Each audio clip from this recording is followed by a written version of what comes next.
Good morning, everybody. Rick here with Cannon Biggs. We are going to be discussing his run through the Onslaught GT playing Grey Knights. And if I remember right, you went 5-0. Is that right? Yep, that's correct, man. Hell yeah.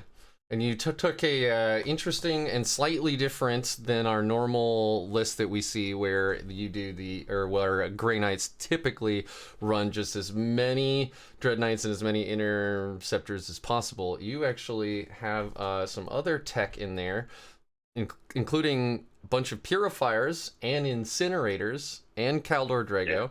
Yeah. And you didn't even though we took a Sword Bearer detachment, you didn't even take rapiers or prescient brethren. So I hope everybody is excited to stick around and listen to how Cannon used these units and crushed the competition. So before we get into your list though, and your matchups and all of that, I want to ask you, man, how long have you been playing Warhammer, or what got you into it, and then why did you pick Grey Knights? Ooh, okay. I'm gonna try to keep this as short-winded as possible, but long story short, third edition, I walked by a Games Workshop, I was a kid, and I was like, "This is the coolest thing ever." Ended up picking up Black Templars and Grey Knights, and obviously I was like 11. Like I didn't know how to play the game. I was like, "Yeah, we'll just put them together, and that's a thing."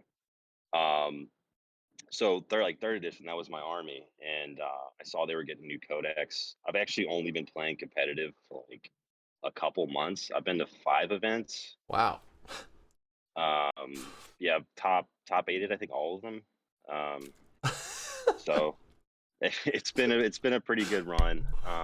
Fucking just But crushing yeah, I it. saw just crushing it. Yeah, I was on. So I started ninth edition with Gene Stealer Cult, just like playing like backyard 40K with like my buddies, just drinking and stuff, and it's like 40K on hard mode. I don't know if you're familiar with Gene Stealer Cult win rates right now, but not Well, you're great. about to get a codex, so things are looking up for your GSC. No, they need to stop pushing it back, man. I'm gonna go break in and try to steal it. Just run out with um, one copy. yeah, exactly. I packed my ski mask for Dallas. But yeah, so I was on Admech for a little bit when I started actually playing competitive, and it was just I like the army, I like the aesthetic. It was just not. It was a little bit of challenging to play. It's a lot of rules to remember. Like you got a heavy command phase, and um, it just wasn't my jam, man. And I saw Grey Knights were getting a Codex, and I was like, let's go down nostalgia road. And here I am. I actually got the book with me right now. Noise. Mine's up in the. Oh, wrong way. Oh, it's up there. But anyway, yeah, That's awesome, man. So you've been playing a long time. Like, I mean, playing. You know. No, I actually stopped playing. I played for like a year when I was a kid in third edition, and then I Oh, just okay. didn't pick it up until All like I right. think the end of eighth edition is when I think I walked by Games Workshop again, like All almost like right. when I was a kid, and I was like, all right, I remember that. Let's go try that out. And Cool. I guess I yeah. misunderstood. I thought that when you said you were trying it out when you were young, that you were like kind of stuck with it as like a narrative or a fun thing. So my Oh mistake. no, that was I should have probably worded that a little bit Nah. better. But that's the reason why I'm on Grey Knights right now is because I had them when I was a kid. So, When you had oh, please. Sorry. no, yeah. So, did you play like a little bit when you were younger, like No. third edition, fourth edition? Like, when did you start doing 40K? Yeah. So when the lockdowns happened, I've had friends who've played forever. Like I've been a D&D. I've played D&D since I was like 11. I've done lots of role playing games and like tabletop stuff. And I had friends who were trying to get me into 40K for a long time, and I just never did. A lot of it was I already had some expensive hobbies, and I hadn't had my career rolling yet, so I didn't have a ton Mm. of like disposable income. So I was sticking with my first expensive hobbies, and I didn't want to get into another one. So I only got into it when the lockdowns happened. I played 2 games of 8th edition on Tabletop Simulator with a nice guy from the West Coast who I'd never met and never seen, and he was trying to teach me the game. And then ninth hit, I stuck with Grey Knights. Ended up playing some Death Watch for a bit. I still have my Death Watch. I love them. So those are my armies. That's what I play. When we got the Codex, I was so stoked because, you know, our boys needed some love. Like, being down the wounds was real bad. Real bad. Yeah. I don't think I ever played against their 8th edition, I guess, version. So I'm not super familiar with what they were. I know you had like the Terminator bricks that could astral aim and kind of fire over walls and stuff like that. Yeah. So if you'd like, just real quick, and I'm sure if I'm wrong, somebody will eviscerate me in the comments, but when the 8th edition Grey Knights Codex hit, it was garbage. It was like, Okay. it was terrible. It was D tier at best. So when the Codex hit in 8th, they were one of the worst armies, like right out the gate. But then Psychic Awakening hit, and what happened with a lot of the Psychic Awakening books is that they gave a ton of things like stratagems to armies to make them very, very good. So To compensate. right. Yeah. So it was a garbage tier army with the god tier stratagems.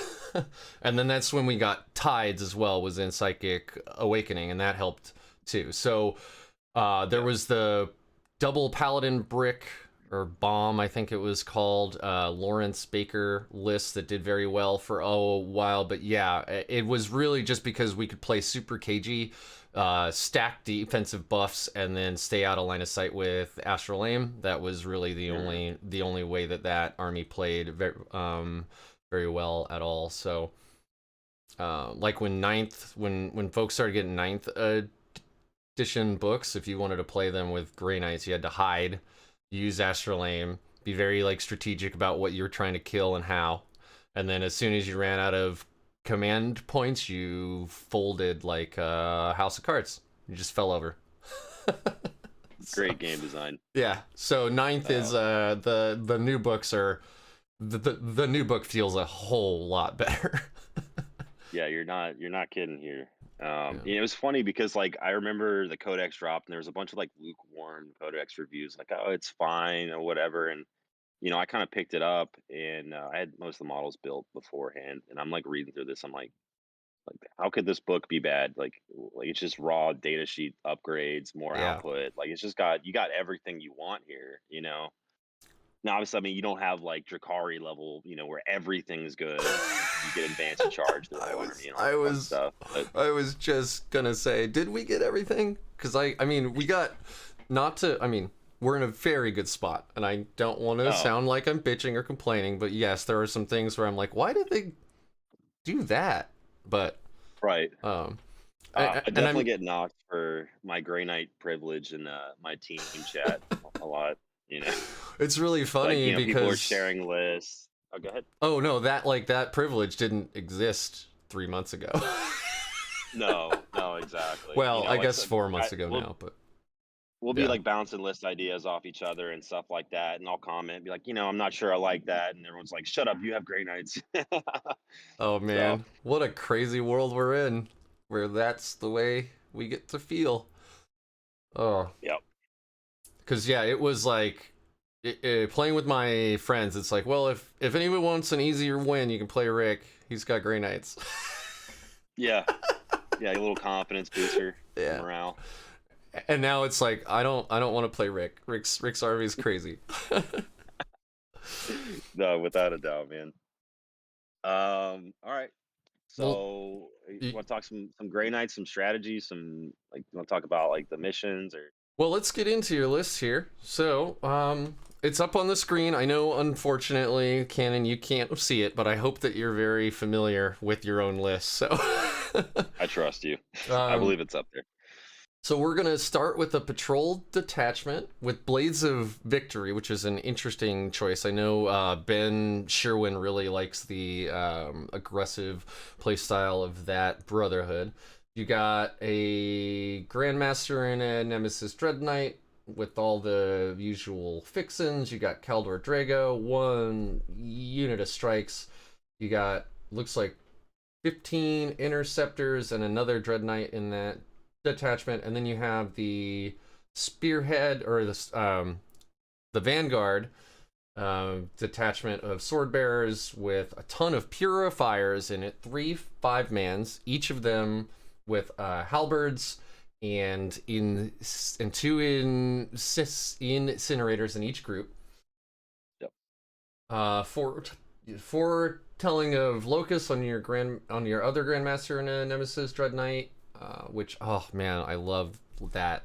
Like, that is the best 30 points in the whole game. Easiest we'd spent. Yeah. For sure. Yeah, it's an auto include for me. And then rounding it out, you have 2 Nemesis Dreadknights. Only one of them with the teleporter, and then you went with great swords on everything. It looks like for the Dreadknights, right? Oh yeah, it's Yeah. 15 points. Why would you not take them? Like I see some lists where they're not bringing the dread swords, which makes sense because you can like gate the models out of being tagged in combat and stuff like that. But not having swords is definitely a liability in the mirror. Um, Oh, we can interesting. talk about that.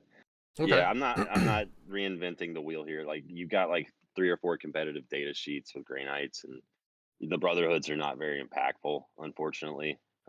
Really? But I don't believe so. It's not like something like Druhkari or Admech where you're getting a passive buff and it's like we're gonna Oh, play into the style. yeah. You know, you just get sometimes you get a stratagem, sometimes you get a psychic spell to use every once in a while. No. Well, it looks like, and again, I didn't play your list, I don't know, but it looks like you took Blades of Victory for the reroll charges, and then the Vanguard Aggression Warlord trait, and then you took Sword Bearers because of the ever present +1 to wound power, which Yeah. is insane. That's 2 free strength on every gun, effectively. No, it's good. So, I just want to preface this. This was on GW terrain layouts. Which have you played on GW terrain? I've not. We've been playing over here. I've only been to 1 tournament ever, and I believe it was ITC level terrain. It was still pretty heavy, but it wasn't Games Workshop where it's like just slogging through, you know, back-to-back ruins. Yeah, I actually like. I think that's probably one of the best things that's happened to 40K this last year is that GW terrain layout, which it offers a lot of play. You don't have to worry about getting table turn one if you go second. Just for Yeah. a mass shooting army. It's more like interactive in a sense. And there's a lot of cool play to it with like the ruins. There's different strategy. I'm gonna have to relearn regular terrain after this event coming up next week because it's been a minute, man. Well, Um, is we that like our GW terrain down here in Florida. nice? What's the event you're going to, and what terrain layout are they using? Yeah, so this is the this coming up next weekend, the GW Invitational Ah, Championship in Dallas, where it's going to be 4 best generals from the 3 open events and the 4 best overalls. We're going to be competing, and I'm sure they're going to show off some new 40K stuff. man. It's probably going to be on Twitch, man. It's going to be a good time. Hell yeah, that sounds awesome. This is the first time I've heard about it. I've been pretty much off the grid for watching the 40K stuff for the last few weeks because I've been on vacation, but I will definitely keep an eye on that, and I'll put some links about that in the description down below for all of you that are listening. Oh, I mean, it's good to unplug. Like, just turn off 40K for a little bit, a couple weeks. Yeah, Um, you're not but wrong. so anyway, the list, the Green Knight list. So there's 3 Yeah, things that I'm going to put in every one of my GK lists. It's going to be Unyielding Anvil, the OBSEC Aura, of course. We're telling a Locust, and then third one being Vanguard Aggression. Um, because there's a lot of things you can do with that 6-inch pregame move.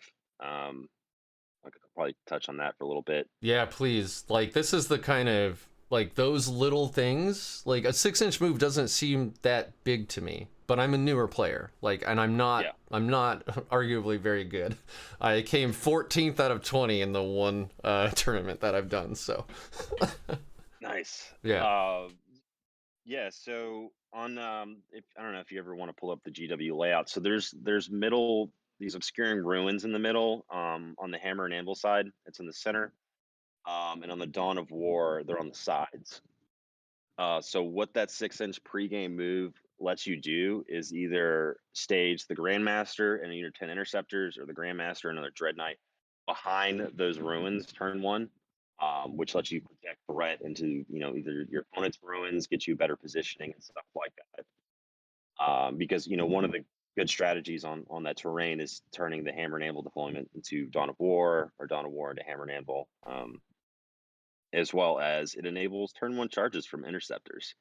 If your opponent deploys in a line, because there's 24 inches between deployment zones, you go 6 inches, you go 12 inches, and then you can go to the tide of auto 7-inch charges, which is just a very, very powerful play. It's not something you want to do necessarily at like a top table, because players kind of sniff that out. But you can go into your opponent's ruins, dump 40 Stormbolter shots with Chapter Master, charge 2 units, kill 2 units. You have Okay. Hammer of Wrath because it's Blades of Victory, and then you get to put them in their deployment zone, which All right, so I'm tracking now. That's pretty fucking dope. So you are using your 10-man. So you have a 10-man Interceptor squad and a 5-man. And you use the 10-man as one big blob. Is there any game that you combat squad that, or is it pretty much just like, no, you want the maximum aggression from that? Depends on the matchup, man. Okay. Most of the time I do split them up. That play is kind of like, I don't know. It's not something I do a lot. It just comes up if I see an opportunity. But most matchups, I split them up and I use the interceptors kind of as just like a move blocking tool. But honestly, I'm not in combat with them a lot of the time. They're usually just kind of touching objectives. You can string them back to your OBSEC Dreadknight to steal stuff and fire and fade and do all these cool movement tricks. So I feel like you have enough output with the Dreadknights themselves that you don't really need to be pushing too hard into combat. Which is too bad because every power armor Grey Knight is basically offensively nearly a blade guard now. So yeah, they're flying good. incubi, dude. Yeah, with psychic, crazy. Yeah. So you're not being ultra aggressive with your interceptors. You're kind of being cagey and taking opportunities as you see them. You're probably using our pseudo fly to do stuff like flying through models, even though technically we're not flying through models, but you know what I mean. You're ignoring them. Yeah. Our fly. Yeah. It's weird. I think one of my buddies kind of called it out. It's like I play this army like a better Gene Stealer cult. Like I'm like really? pretty cagey with it. Yeah. Which is like I find myself doing things that I do with my Colts, and I'm like, no, wait, I don't need to do that. This isn't a fragile army. Like I don't need to like always hide and do surgical strikes. But I mean, it works out. The Purifiers, though, Yeah, that's you man, want to I jump love straight that into unit. those? Yeah, I mean they're so iconically Grey Knight, So, Yeah. uh, Not, I mean, obviously we can't really complain too much because we have our Grey Knight privilege, but they don't. The Honored Knight thing just doesn't make any sense to me. yeah. Um, If you want to go on a tangent about that real quick, I think it's because we're supposed to get a supplement somewhere with an army of renown that'll probably make the Honored Knight stuff do something. But yeah, as it stands right now, yeah, it's a little goofy. doesn't make any sense. I mean, it doesn't even matter either because, like, again, the Brotherhoods aren't super impactful, so it's not like you're missing out on anything.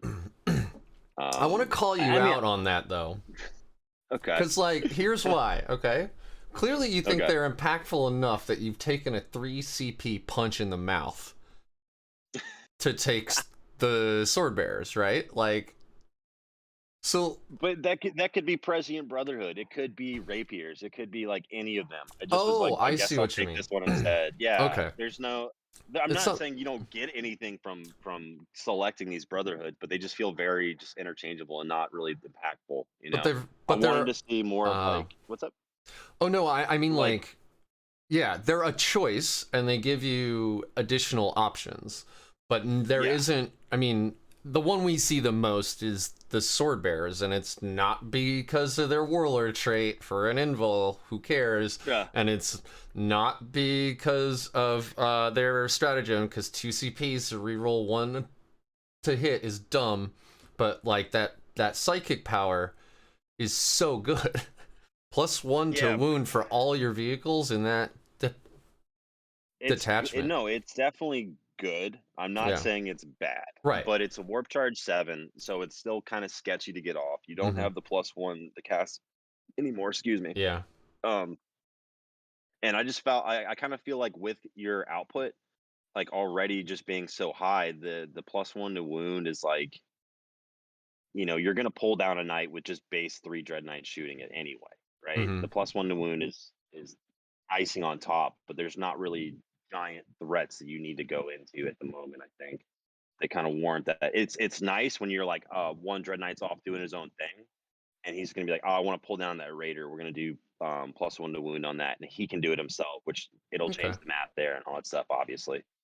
Um, but I mean, like I said, Prescient Brotherhood, like reroll once to hit and wound, Yeah. probably just as good in that scenario a lot of cases, a lot of times. So, um, like you're not getting a passive buff like Admech, Druhkari, or Orks, where you're getting, hey, my units can fall back, shoot, and charge now, or whatever for just base level, Yeah.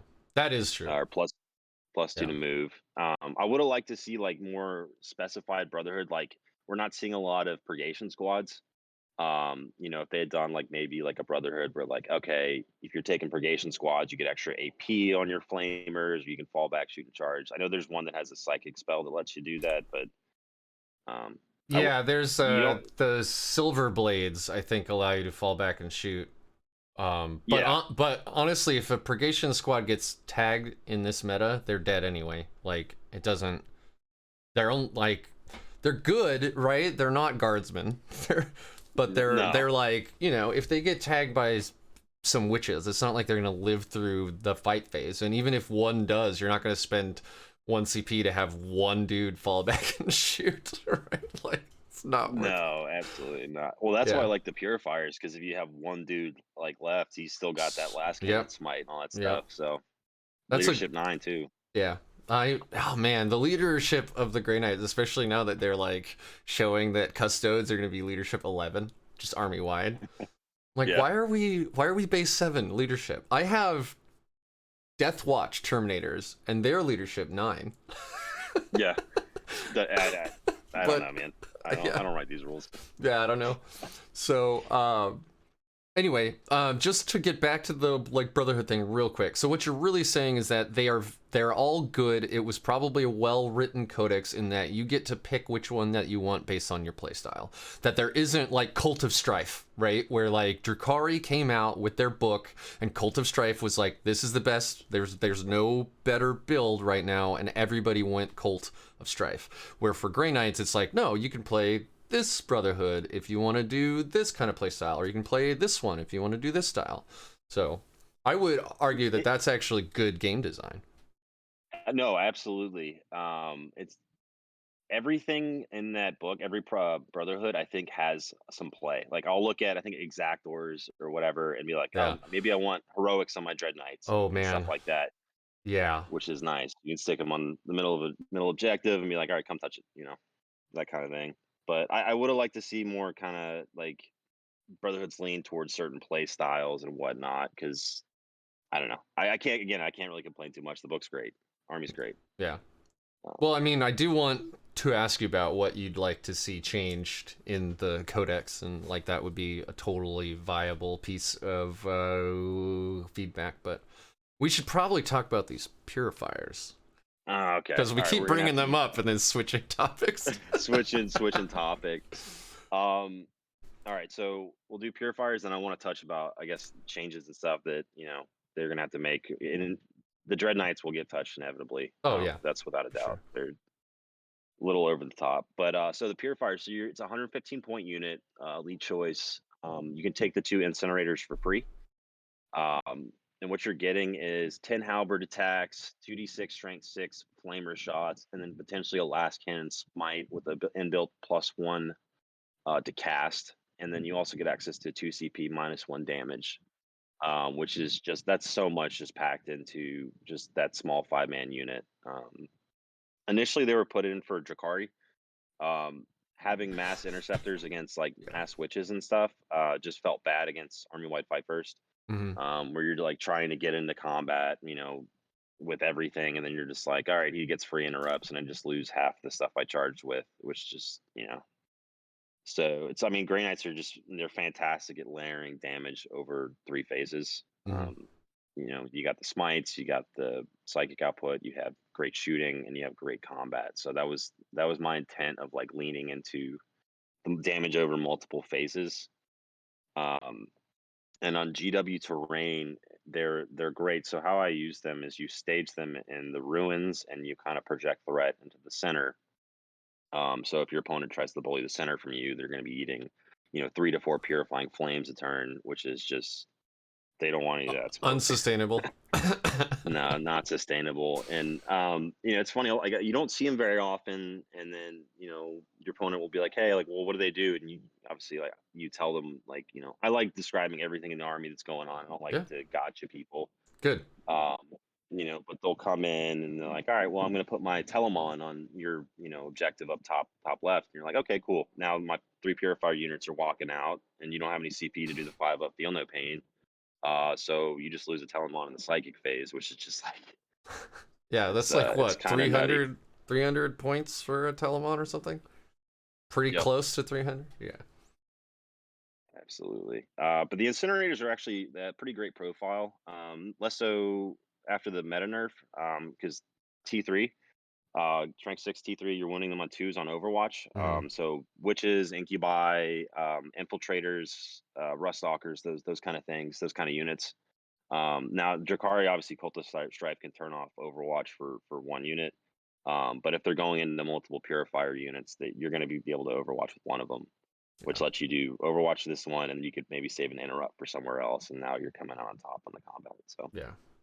Very cool. So, um, are you thinking about keeping these guys in there? Or are you gonna move to like 1 brick at 10? I know that I've seen another tournament winning list that had a 10-man purifier brick, and they used them for the -1 damage, and I don't think they had any. No, they had psy cannons in it for popping. For anti-tank.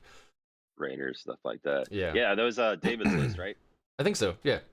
I had 2 interviews like back to back, and both of them brought purifiers, and they used them very differently. So one of them was David. I think David used it as a brick of 10, and then the other one I had was a guy from the Grey Knights Discord, Headstrong. He plays all the time, and he used it as he would combat squad it, and then he would basically use the 4 psy cannons as like a purgation squad with purifying flame.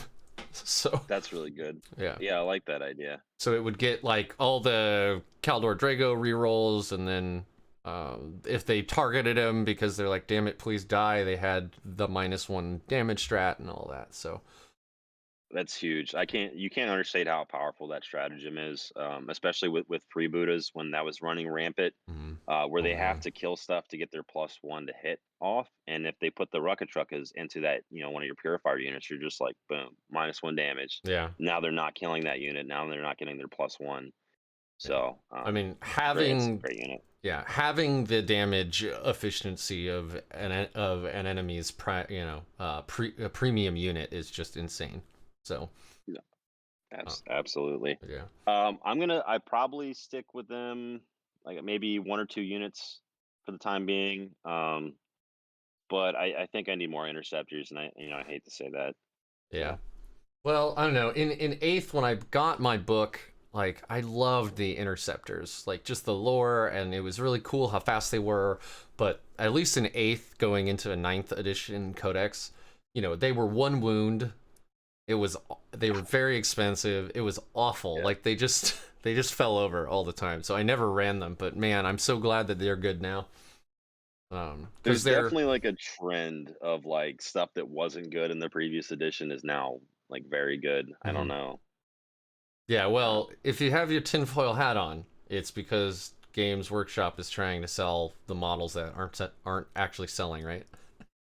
Like 8th edition Admech, you bought your 9 Castellan robots, and now in 9th edition, you got to go buy 120 Vanguard.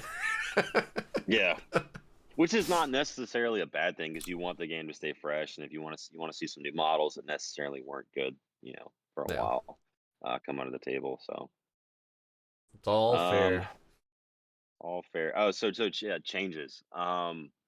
Yeah, I don't know how they're going to touch the Dreadknights. I imagine they probably cut down on the amount of chassis you can bring. Limit that to maybe 3 Yeah, combined. You could bring 2 Grandmasters and a regular one, or 3 regular ones. yeah, that's kind And of they what I definitely was need to. thinking too, is that they would make it so that it counts as one data sheet for the rule of 3.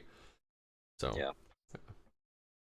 But then on top of that, they definitely need either a points hike, or I think the biggest offender is that 4-up involved, man. Like, you just spike. It's if 4-ups are better than 3-ups for some reason, and you just spike a couple like last cannon saves, and now you just have a full health Dread Knight, and just your opponent just kind of feels bad.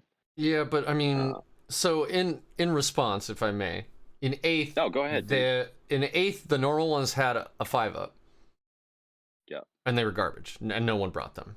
I mean, granted, they've gotten a buff to basically they took the entire stat line and they added 1 to everything. Like yeah, they added a 1 wound, they added 1 movement, they added 1 to the armor save, they added 1 to the strength of all the weapons. They added and then all the ranged weapons, and then obviously the melee got just massively buffed. I think they added 1 attack. Like they pretty much took the entire stat line and just went, let's increase everything by 1, yeah. except the Juice toughness them up. and the strength. But that's neither here nor there. It's very good now. Like that going from like 12 wounds to 13, that doesn't seem like much, but it means that you're not degraded for a whole nother wound, which is considerable, actually. Yep, and 2 max Dark Lance shots won't kill it because you're only getting 12 out of the Dark Oh, Lances or yep. last cannons. Yeah, so you got So. one. Yeah, you got one wound left at least, which means you're still a threat. But yeah, I mean, I think that if they like lower the invul to 5, I don't think people will run anything that isn't Grandmasters, which is kind of how it was in 8th. Because if they go to 5, like it's just a Terminator now with a ton of wounds on it, right? It's a 2-up, 5-up.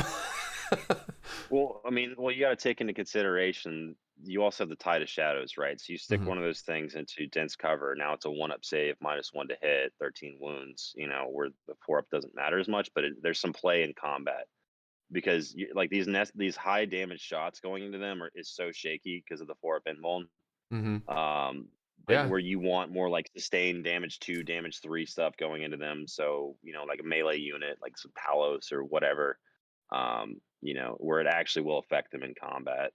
Um, but I think the biggest thing is probably the rule of 3, and then we'll go from there. Maybe like 20 points hike. Yeah. I don't know. I want to do a whole video about the things I'd like to see changed, but I think we'll see that the rule of 3 thing change at least. If not, we'll see a pretty substantial point increase in the Dread Knights. Like Yeah. I don't think the base chassis will go up much, but I think the extra weapons might. Maybe the melee weapons will. I don't know. I know the base weapons are already pretty expensive, right? It's like 25 for this side cannon and 20 for this silencer. Isn't it something like that? Yeah, 15, 25. Or Something yeah, around maybe there. it's 15, 20. Anyway, um, Yeah. yeah, I I don't would know. love to see Terminator price come down a little bit. I'd like to see more Terminators, and then probably Strike Squads should go up. Quite honestly, like our Strike Squads are crazy good. They're 22 points. They're an intercessor, but they have a mastercrafted weapon.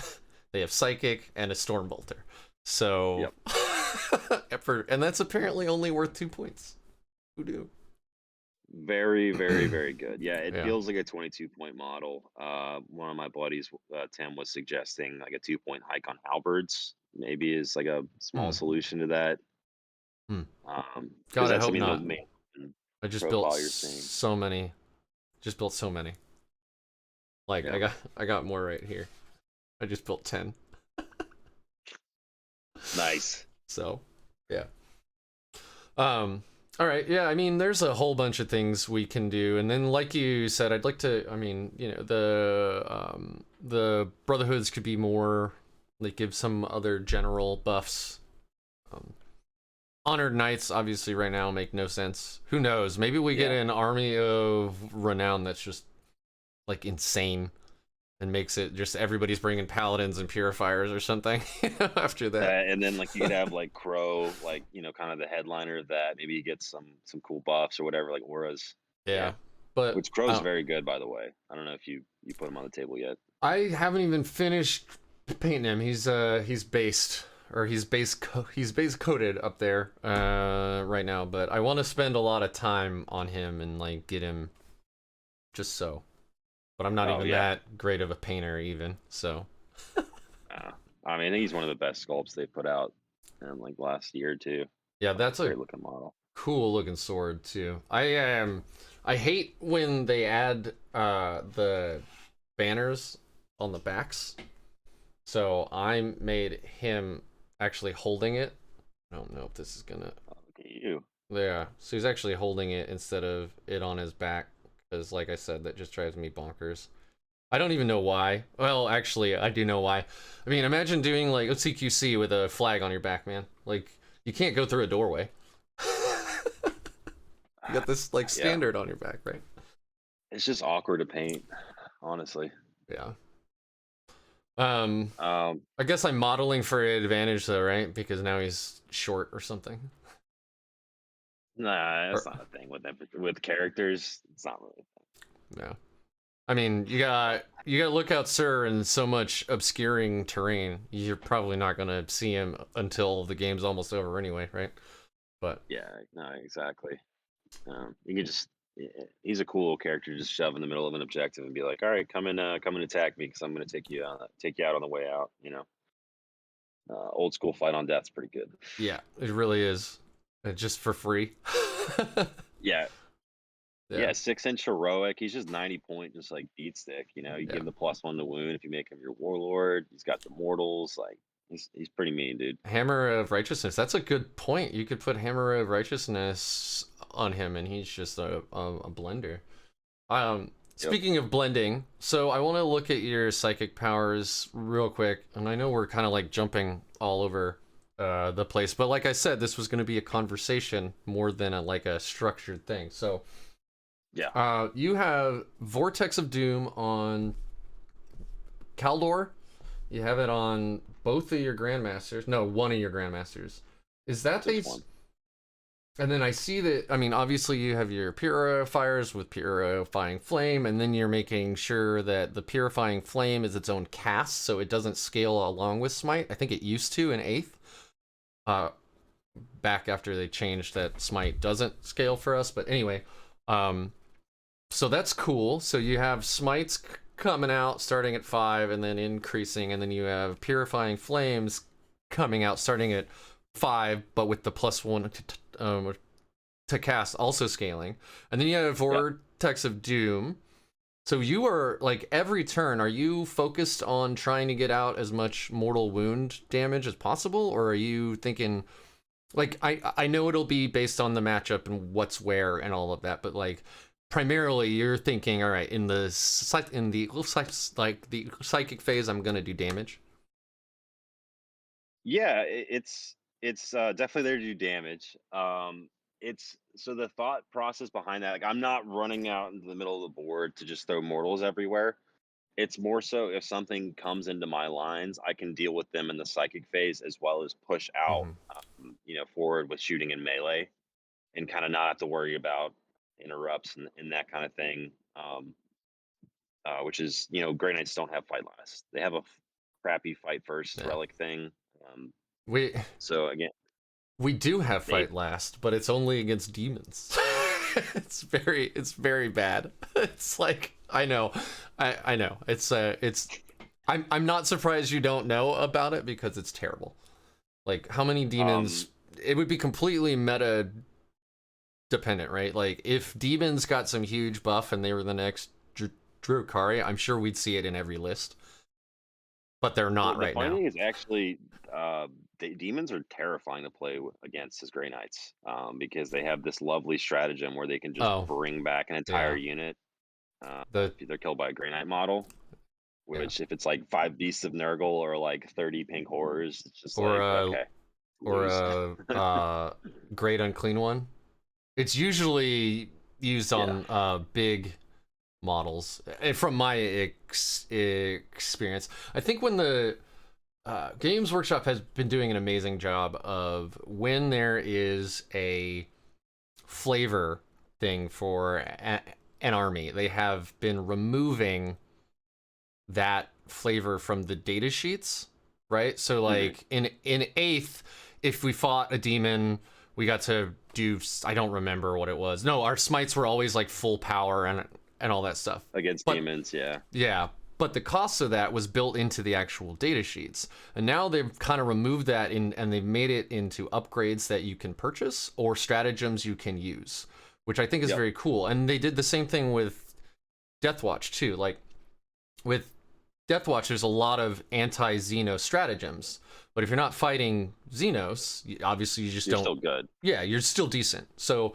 I really like that. So like our tide now against demons is just reroll ones to hit and wound, and that's very good. Oh, good. Army wide all the time. But we removed that, that like anti-demon stuff. So I think that we'll see when the demons get their codex, I think we'll see a similar thing happen where they'll probably remove that stratagem because the Grey Knights aren't so specifically focused on anti-demon now. Instead, it's just we get some buffs if we fight demons, which is much better for the competitive game and still maintains that lore and that flavor, which I really like. So it's a bit of an oppressive stratagem for sure. So GW's done a good job of kind of moving away from that, and just like you said, the incidental, like, hey, we got a tide or we got an upgrade we could take if I'm seeing demons, And there's a warlord trait that I actually really like, the Demon Slayer, which is like half good and regularly good, and then it's half like extra, stuff against demons where you get to ignore the invuln save. Extra attack on a Grandmaster's 2 extra attacks, the sweep attack. So yeah, and then it's if you do run into like a Plague Burst Crawler or oh man, like a Demon Prince, like you don't. Yeah, you don't get your invul, buddy. Sorry. Pretty good. Yeah. All right. So, geez, I mean, like I know we haven't deep dived into your list a whole lot. I think a lot of that just has to do with right now in the meta for Grey Knights, we're really seeing the same thing recycled over and over and over, right? We're seeing a sword bearers with lots of Dreadknights, and we're seeing either Prescient Brethren or Rapiers, typically with lots of Interceptors. You chose Blades of Victory for your playstyle. Yeah. I mean, I think that's just because the standout winners of the Codex, and it's not to say that we have a bad Codex, but like the standout winners are the Dreadknights and the Interceptors, like hands down. Those are the best. Those are the standout best units in the Codex. So everybody's building to them. I mean they hiked the price up on Terminators pretty hard. Oh yeah. Venerable Dreadknight, as fun as that would be to bring one of those guys, it's just it's not gonna happen. Yeah, at least they get -1 damage. Yeah. There's a stratagem you can take to upgrade them. With the that's with the Preservers. Preservers, you're right. Yeah, you can upgrade one Dreadknight or Dreadnought to have like it's faster and it has one more attack or something like that. Yeah. Let me take, actually I have it right here. Preservers has a move characteristic of 8 reroll charges, and then add 1 to damage of its melee attack. Charged.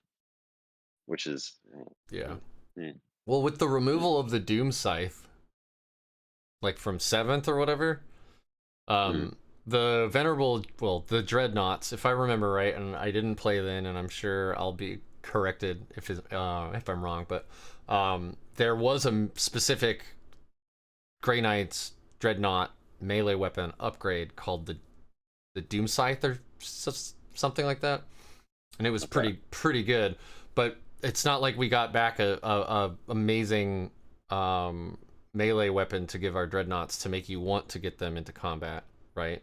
Because Not at really, all. usually folks use them as a standoff. Like they get the missile launcher and they get las cannons and they sit in the back and take pot shots for the most part. So, Yeah. yeah, I don't know. Well, maybe. I mean, there's not really much to talk about. I'm sure you've had plenty of people on the show to talk about, Grey Knights and stuff, and it's like, all right, there's like 3 data sheets that you're probably running. Well, actually, I'm not reinventing the wheel here. so going back to our purgation squad topic slightly, like one of the there is a list, a player in Australia called Stuart Trainer.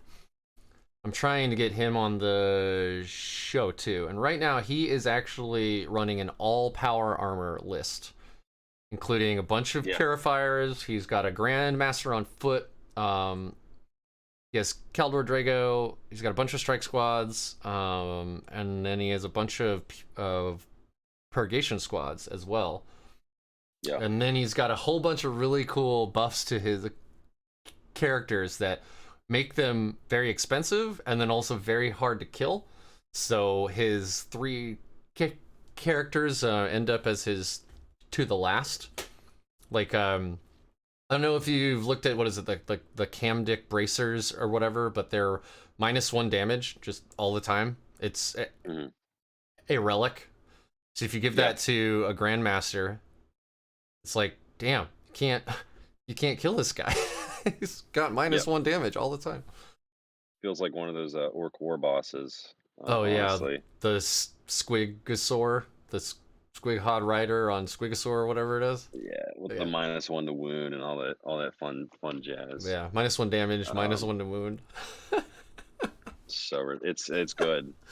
I think once the Dreadknights do get hit, I think that the Silver Tide list definitely becomes very much a thing, which is cool because you can get pretty creative with those characters like you were talking about. You probably bring in a Apothecary, and you probably bring probably keep Drago in there just because he's buffing everything. Yeah, I mean, yeah, he just gives everybody any Grey Knight core unit. It's not locked to your Brotherhood, so very cool. So good. Every time I try moving away from him, I'm like, oh, I'll throw a Tech Marine, I'll throw like Crow in there. It's just like, okay, Drago's back in the list, Well, he's also a nightmare. Like, oh yeah, he's 7 wounds, 2 up, 3 up. His melee damage is nuts. Does the Titan sword count as a nemesis weapon if you empirically? Yeah, I didn't think so. I know the Dread Fists on the Dread Knights don't count as nemesis weapons either. the great swords do. Yeah, but not just the fists. Yeah, but not the fists. Punchy guys. They used to be called Nemesis Dread Fists, I believe, but I think they took that out in 9th. But maybe I'm also completely making shit up. Maybe that actually wouldn't be a bad idea. Just dropping the swords if they actually had Nemesis Fist. But I don't know. Doubling the attacks is just so good. Yeah, for sure. I mean, the sweep is so good. Yeah. Well, let's get into your matchups, huh? So you had 5. I mean, it was a full 2-day GT. So your first was against the Grey Knight Mirror. So you get there on a Saturday. You're setting up. You check Best Coast pairings. Your first matchup is another Grey Knights player. How'd it go? How'd that feel? That was a very short game, unfortunately. That was actually the first time playing the Mirror. I had some ideas on how I wanted to kind of go after it, but essentially what you want to do is you want to take out their strike bodies and interceptors. Because the Dread Knights kind of just bounce off each other. Grey Knights, like, being like, inherently weak AP. Without having, low AP values. They kind of just play bumper cars and shooting, and it's the mission stuff that you want to clear out. That game, awesome opponent. The whole event was awesome. It's all Florida people. We all kind of knew each other, and it was like a bunch of veterans too, so it was a good time. But yeah, I was gonna ask, was David there? David was there. David was there. Yeah, we definitely talked a lot about Grey Knights during the whole event, but that's awesome. Fun. So yeah, that match was he was awesome opponent, super nice guy. I think he had just picked up Grey Knights that week, Oh, so he got everything like battle ready, and we it's a lot of I kind painting. of sat him down. A lot of painting, yeah. I mean, just threw some silver on it. That's all you need to do, right? Nice. Yeah, just paint the base red and spray it silver and do like one shoulder pad white. You're good to go. That's 3 Yeah, colors. battle ready. No, but I told him before the game, I'm like, hey, bro, like we're just gonna have a fun game. This is what my army does. I have a redeploy and I have a pregame move. And he was like, okay, cool. So we got through deployment, and I looked over, and he was on the line with his stuff, and I was like, well, I'll show you what this does now, I guess. And pregame move, my interceptors up. They went in to the ruins turn 1. I had staged dreadnoughts, like gate shunted, and then pregame moved one of them to. They had angles into the ruins. Basically, they chapter mastered the interceptors. I popped Cybolt ammunition, cleared out a unit of strikes, and they charged 2 units of interceptors, killed those interceptors, then basically move blocked his dreadknights from coming out of like its little deployment zone besides Shun's last gate. But I was also in range to deny that, and then it also was able to pick up like 2 to 3 strike squads with dreadknight shooting, just because I was able to teleport and get these angles.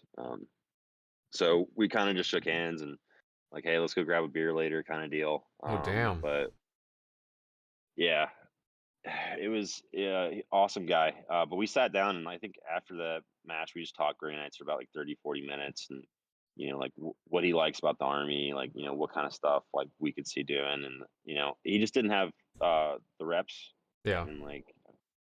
But I think he came up to me later on in the tournament. And he's like, "Yeah, I'm like slowly getting the hang of it and all that stuff." And I was like, "All right, cool, man." Yeah, man, those Um, anytime you're trying out a new army or even a new list, like the first few reps are like, what am I even doing? And then you feel pretty good after like 7 or 8. You're like, all right, I'm starting to understand this. Like those first like 6 games are probably where you're gonna learn the most, right? And then everything after that is like getting all the little details down. and Yeah. exactly, and I think that's. I mean, you can watch all the YouTube videos you want. You can listen to all the podcasts. The best way to learn is to travel and go to events and see what other people are doing. Yeah. Well, thanks for bad mouthing my podcast there. Don't listen to his podcast. It's No, terrible. no,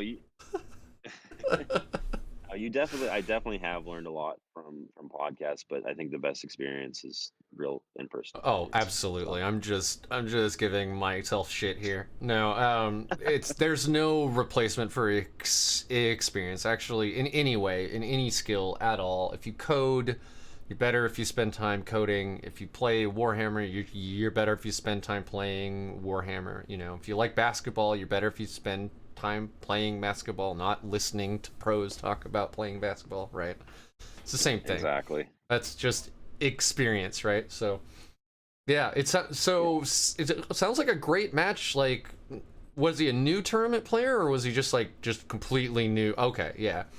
So having just gone to my first tournament, I had some anxiety there. Not because I thought I would, you know, lose horrifically or like come in last or whatever. It's just I didn't know what to expect from setup, like getting there, parking, like how to find the tournament, where is it, like how do I check in. I didn't know that it's all just through the Yeah, best codes pairing app, but yeah, it's like cake. So if you're out there and you're like wondering about playing a tournament, like it's all cake. If you have a smartphone and the best codes pairing app, you're gold.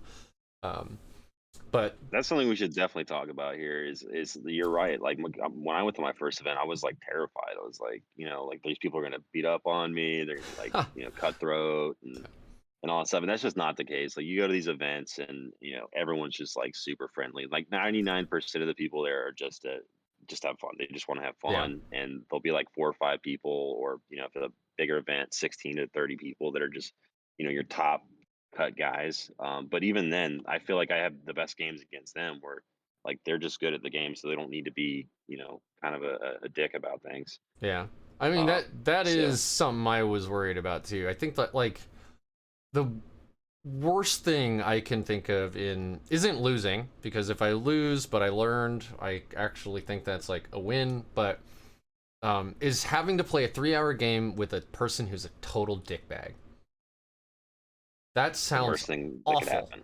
Yeah, Yeah. that sounds awful. Like, this isn't like you're going to a store and you're buying something and the cashier's, not having a great day. That's only like a 45-second interaction.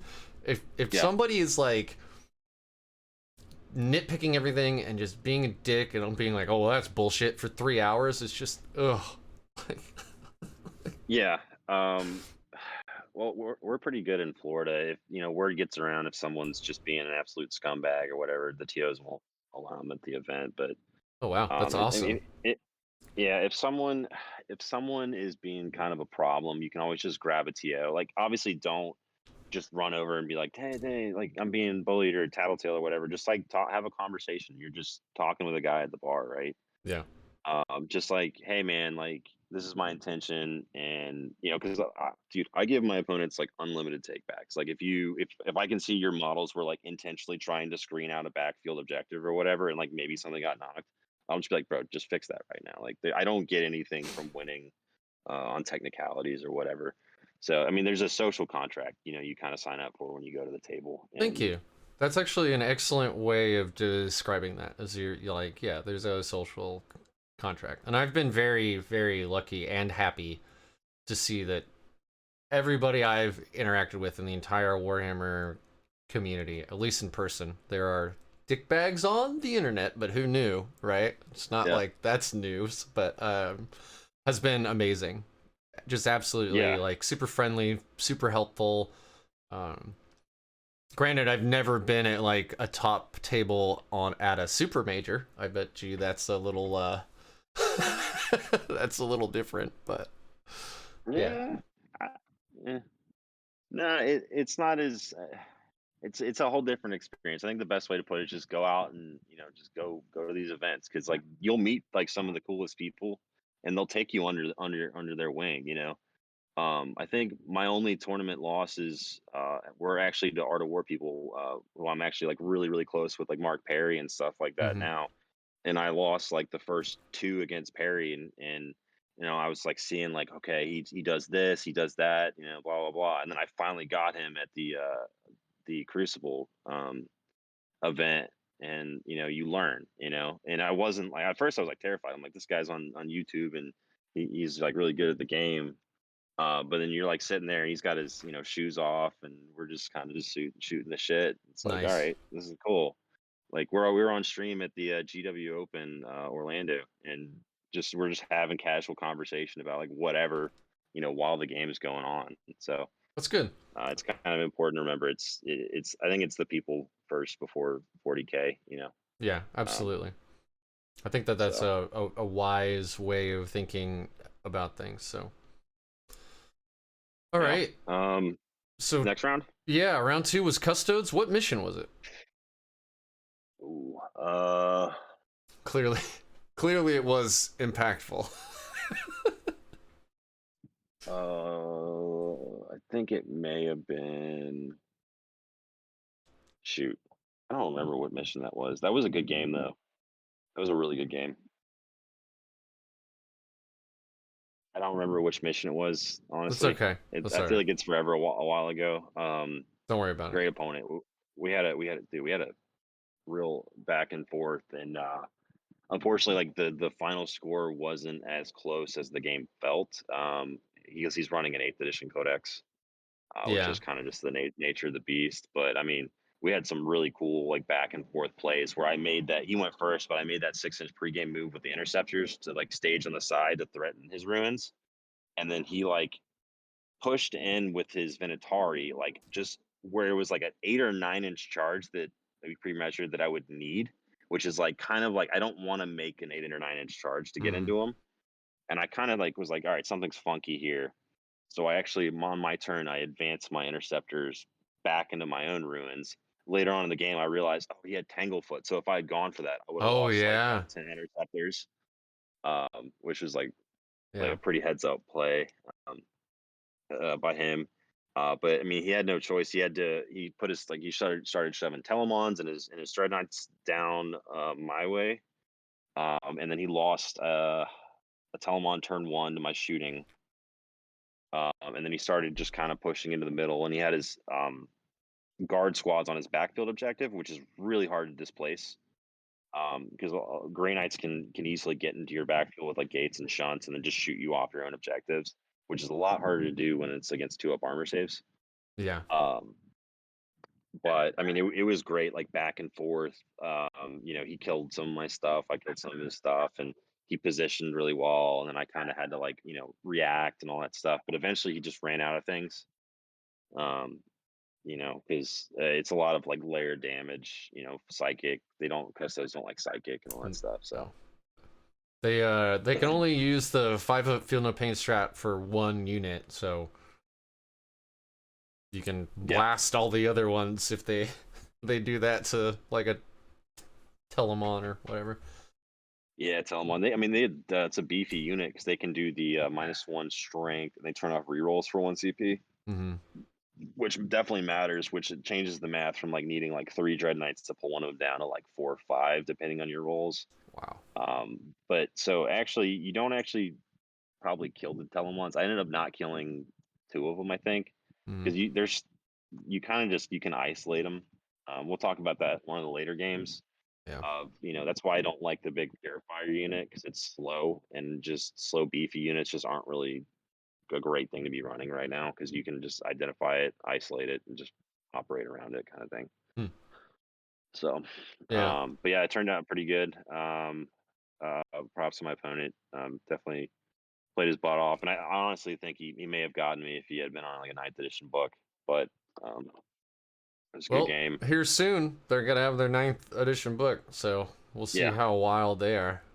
I'm actually most afraid of Tau. Yeah, I've heard some things in the rumor mills. Because their book, like I have 2 friends that play Tau. I have no friends that play Custodes.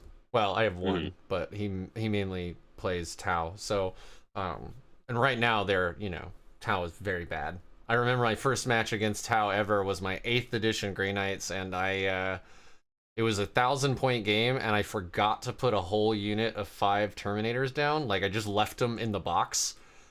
Oof. So it was 800 points versus 1,000 points, and I still absolutely just dunked him.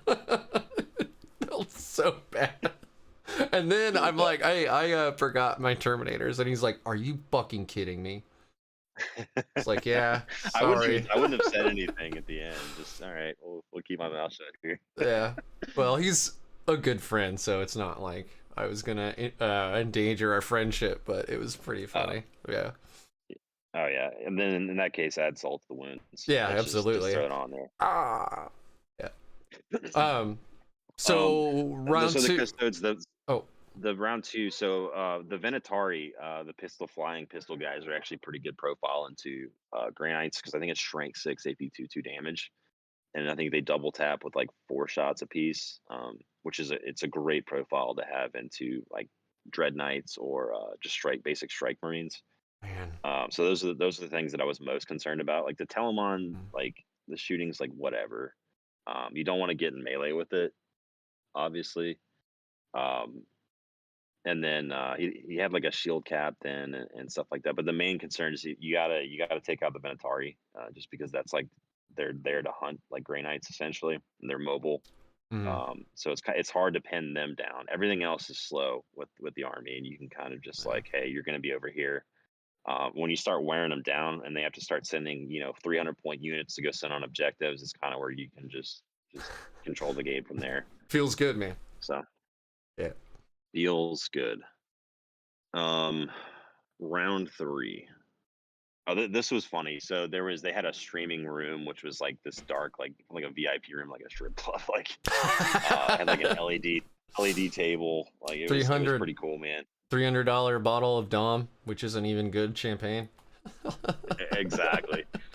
People are always like poking their head in, like, what's going on here? And we're like, you don't want any part of this. Yeah. There's like a Druhkari. large man right outside the door. Yeah, checking IDs.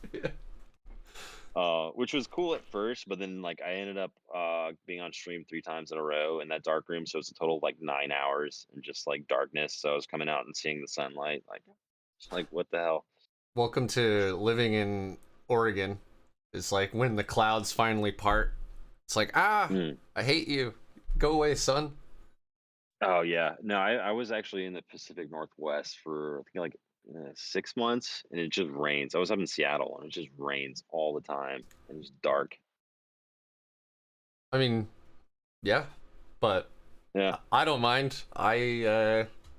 I'm of Scandinavian and Scottish descent, so when I went to Scotland, I was like, oh yeah, I know this weather. It's exactly the same as home. mm. Round But 3 was Druhkari. yep.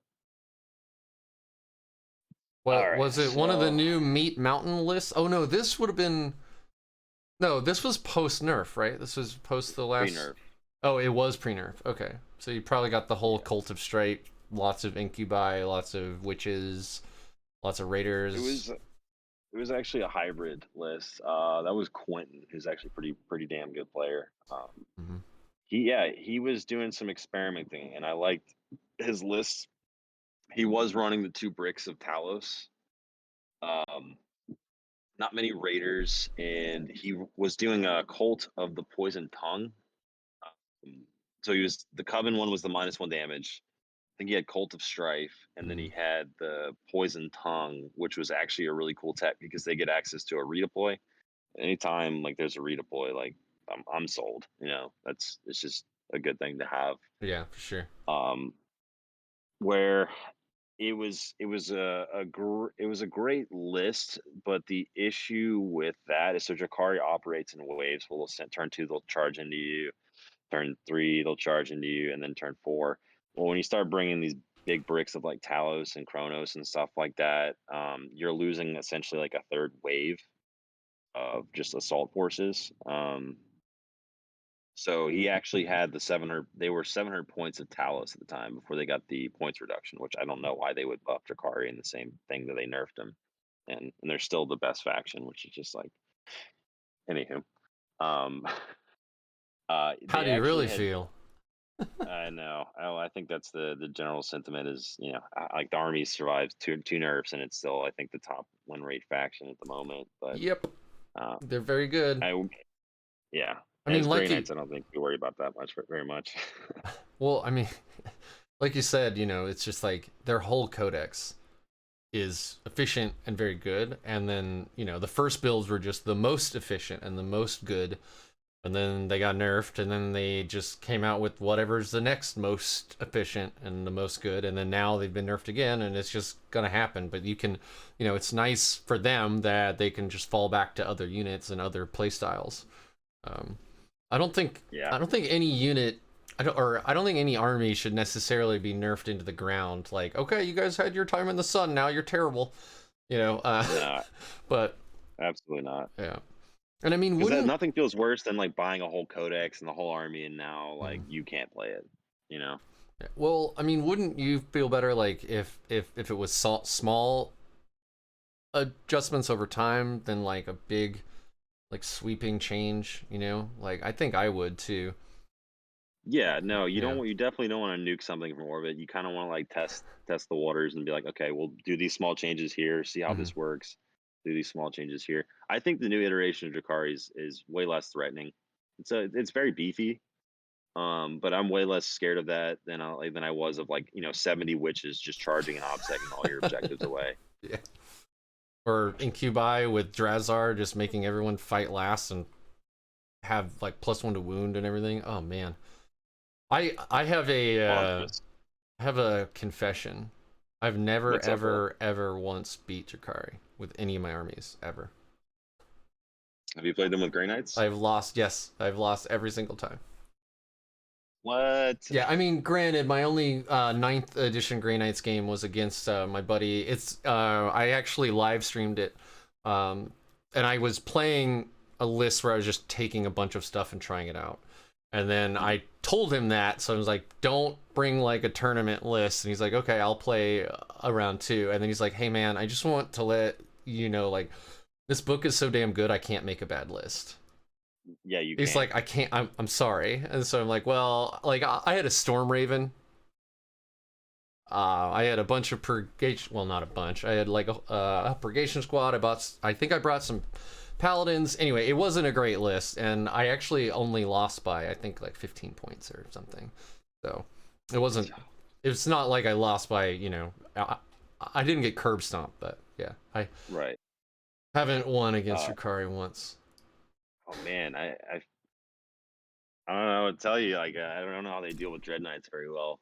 It's actually funny that you brought this up because we were talking about that in one of our chats today about like, so with the Invitational, there's going to be exhibition matches, Mm-hmm. where they're going to make our list for us instead of bringing like an optimized tournament list, and we're just going to play around, right? The issue we were talking about is like, how do you make a bad Druhkari list if someone's bringing Druhkari? Because their worst unit, I think Lennon said it in the chat. Lennon was like, their worst unit is a 16.3 wound combat unit. Like, it's you get advanced to charge, and it's good. Yeah. I think my first matchup with Grey Knights into Druhkari was when I was testing out the Blades of Victory. I was just kind of going through stuff. And I tried it out, and I went first, and I had 5 Dreadknights in my opponent's deployment zone turn 1, and so he had to like disembark in his own deployment zone. I just tagged all the raiders and killed all this other stuff, Wow. and then we called the game after turn 2 because like Druhkari disembarking in their own deployment zone is just like an auto loss for them, because they don't have a lot of stuff to deal with the Dreadknights efficiently, because like the Dark Lance is like, you might get a hit, you might get a wound, and then if you spike 2 or 3 4-ups, you still have a live Dreadknight. They have to send a combat unit in, and they have to pop the 2 CP, like reroll wounds and all that stuff. So it's like a really difficult profile for Jakar to deal with. That's why you saw the Dread builds for a while, the Ultramarines, the Death Watch Dread builds, because they were pretty good into Jakari. Yeah. Yeah, not trying to get too derailed here. This No. is a GK chat. No, man. I mean, my viewers also play Death Watch, so I mean, if you want to heap praise on them, on my boys in black, on the Death Watch. Yeah. Oh man, thematically, it's a very cool army. My complaint is, why aren't those like plane things any good? The Those things are Corvus? sick. Oh man, yeah, it's the best looking flyer in the game. Fight me. For sure. Like, yeah, I've got one. It's only primed because I've only put it on the table like twice. There's a player, Nevin Smith, and he used to run a 3 Corvus list, which obviously he can't do anymore, because you can only take 2 planes. But yeah, he was like, they killed my baby when they tried to nerf orcs. But he was actually doing really well. Like, he actually almost took out Brad Chester at a GT when Druhkari was like brand new. He almost flat out wiped Brad with this 3 Corvus list, because they're actually pretty decent. I mean, they're not Admech Flyer or Wazbomb Blast Jet good, but they are pretty decent. Yeah. Can we talk about that for a second? Like, who thought that was okay to write a 2d6 strength 8 AP, was it 2 or 3 d3 plus 3 damage weapon onto a flying plane that's -1 damage against strength 7 or below? -1 to hit. Like there's no other weapon profile in that in the game that has anywhere close to the amount of output that single gun does. Like, yeah, man, like that gun is just absolutely bonkers, and it's still good. Like, even after that nerf, you just can't bring 2 of those and 3 of the Daka Jets, or 2 of those and 2 of the Daka Jets, right? Like, they're still good. Yep. And they're still only like, or weren't they? I don't know what they are now. I think they got a points increase as well, but like, weren't they only like 200 no, points? Orks didn't get touched with points. No, they're 190, dude. Yeah, so a fully buffed Corvus Blackstar is 200. So if you give it all the upgrades that you want to really make it tournament good, it's exactly 200 points. So, but the best guns on there are gonna be 2 las cannons, just 2. It's a twin las cannon, just a normal ass. It's not D3 plus 3 like a Dark Lance. It's not assault like the las chickens. It's like just twin las. It's 2 shots. 2 shots, not 2d6. Yeah, no re-rolling most wounds. I guess. Yeah. It's not not great. Yep, still very terrifying. I actually played against. I had a practice game last night against the watered down freebooters list, which now that it's harder for them to get the stacking +1 to hits because they only have 1 indirect fire unit. Yeah. So I mean, you touch the dense terrain, the planes are hitting on 5s, which is it's manageable. Instead of hitting on 3s like they potentially could, I believe, right? Their base splits skill 4. Yeah, I mean that's the other thing too. Like I get the Daka jet. I think it makes sense thematically, especially if it had, orc shooting. Like if it hit on 5s or whatever, fine. Shoot me 48 times or whatever with 5s. That sounds fine. Don't shoot me 48 times with 3s. That's not cool. That's not cool at all. Yeah, that is very not cool. Like yeah. And then they're like, oh, it's only 1 AP1, but then you call it like Speedwog, and now everything's like AP2 and 3, and it's like, all right, well, this cover doesn't matter anymore. Yeah, yeah. So, flyer tangent. Also, can you explain to me why the damned Admech flyers, which look like they are a Da Vinci like drawing with their stupid little leather wings, are toughness 7? Can you explain that to me? They're flying Dreadnought. They look fragile as hell, but they're toughness 7. And you take the chaff launchers for -1 damage. So yeah, you're right. It's literally a flying Dreadnought. Yeah, I don't understand why. I don't know. Yeah. I mean, it used to be that the Corvus Blackstar was actually one of the only toughness 7 flyers that were being used in tournaments at all. But now all the Admech stuff is, well, not all of it, but anyway, yeah. It's very interesting design choices. Yeah. I know, they really went overboard with the Admech. Oh, really? You really think so? I mean, I've only played the new Admech Codex one time, and like the amount of buffs that they got in their command phase for free was just, I was like, as Grey Knights, we get a lot of some of those like same buffs, but it's in the psychic phase, and we have to cast it, which means we can perils, which means if they have psychers, they can stop it. And then we can just straight up fail it. But they're just like, you get this, and you get this. I'm done. Let's go with these huge buffs. And it's like, damn, that's nice. Like we are okay, like we have to potentially fail or do damage to ourselves. Right, and it's like you're putting it on 22-point models or whatever, where it's like now you have, initially at AdMech launch, it was like 8-point, Ranger units that were getting like a 2-up save. They were putting out like, 60, 80 shots or whatever, and AP 2 or 3, and then you do mortals and hitting on 2s or rolling 1s. It's like that got excessive real quick. Yeah, so we have Cybolt ammunition now, which was changed in 9th, so now it automatically wounds on wound rolls of 6, right? Or is it 5s and 6s? Hit rolls of 6. Oh, hit rolls of 6. Yeah. Auto wound, and then you get an extra AP. Yeah. I believe it's 1 CP, 5 man, 2 CP, 10 man.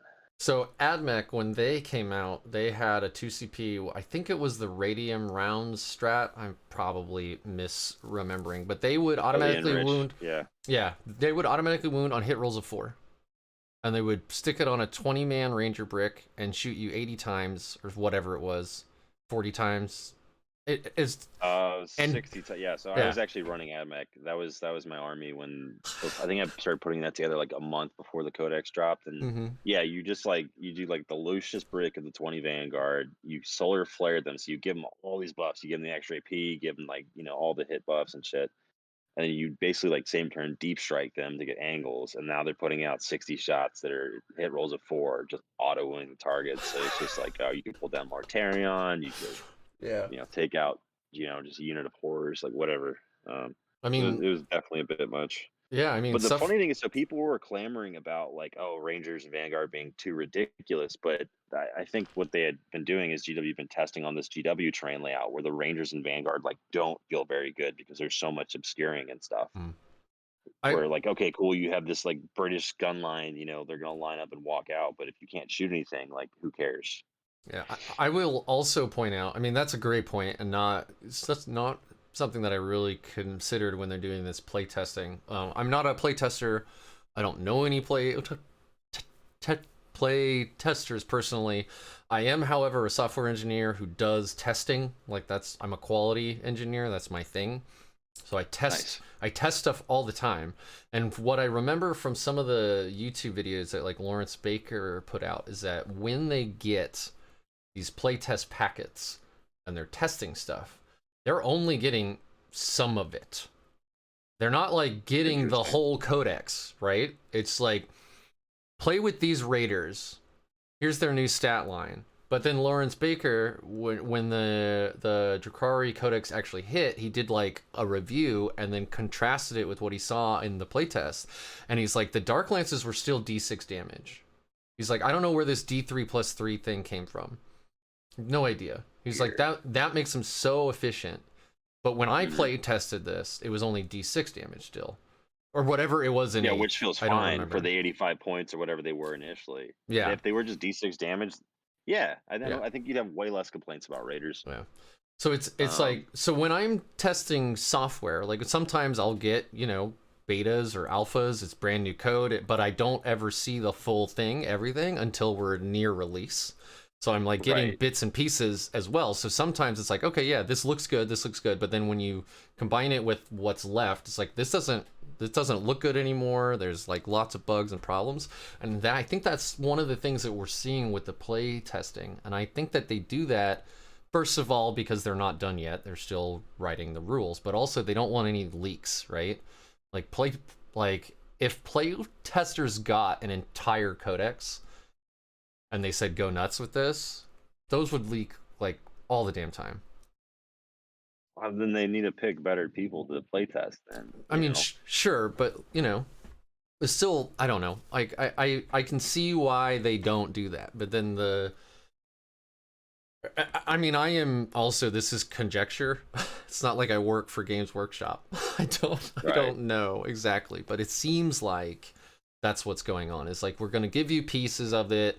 Like maybe, you'll if you did the Admech Codex, maybe you got to see what Mars and like Metallica looked like, but you didn't get to see Lucius. Right. So then Yeah, exactly.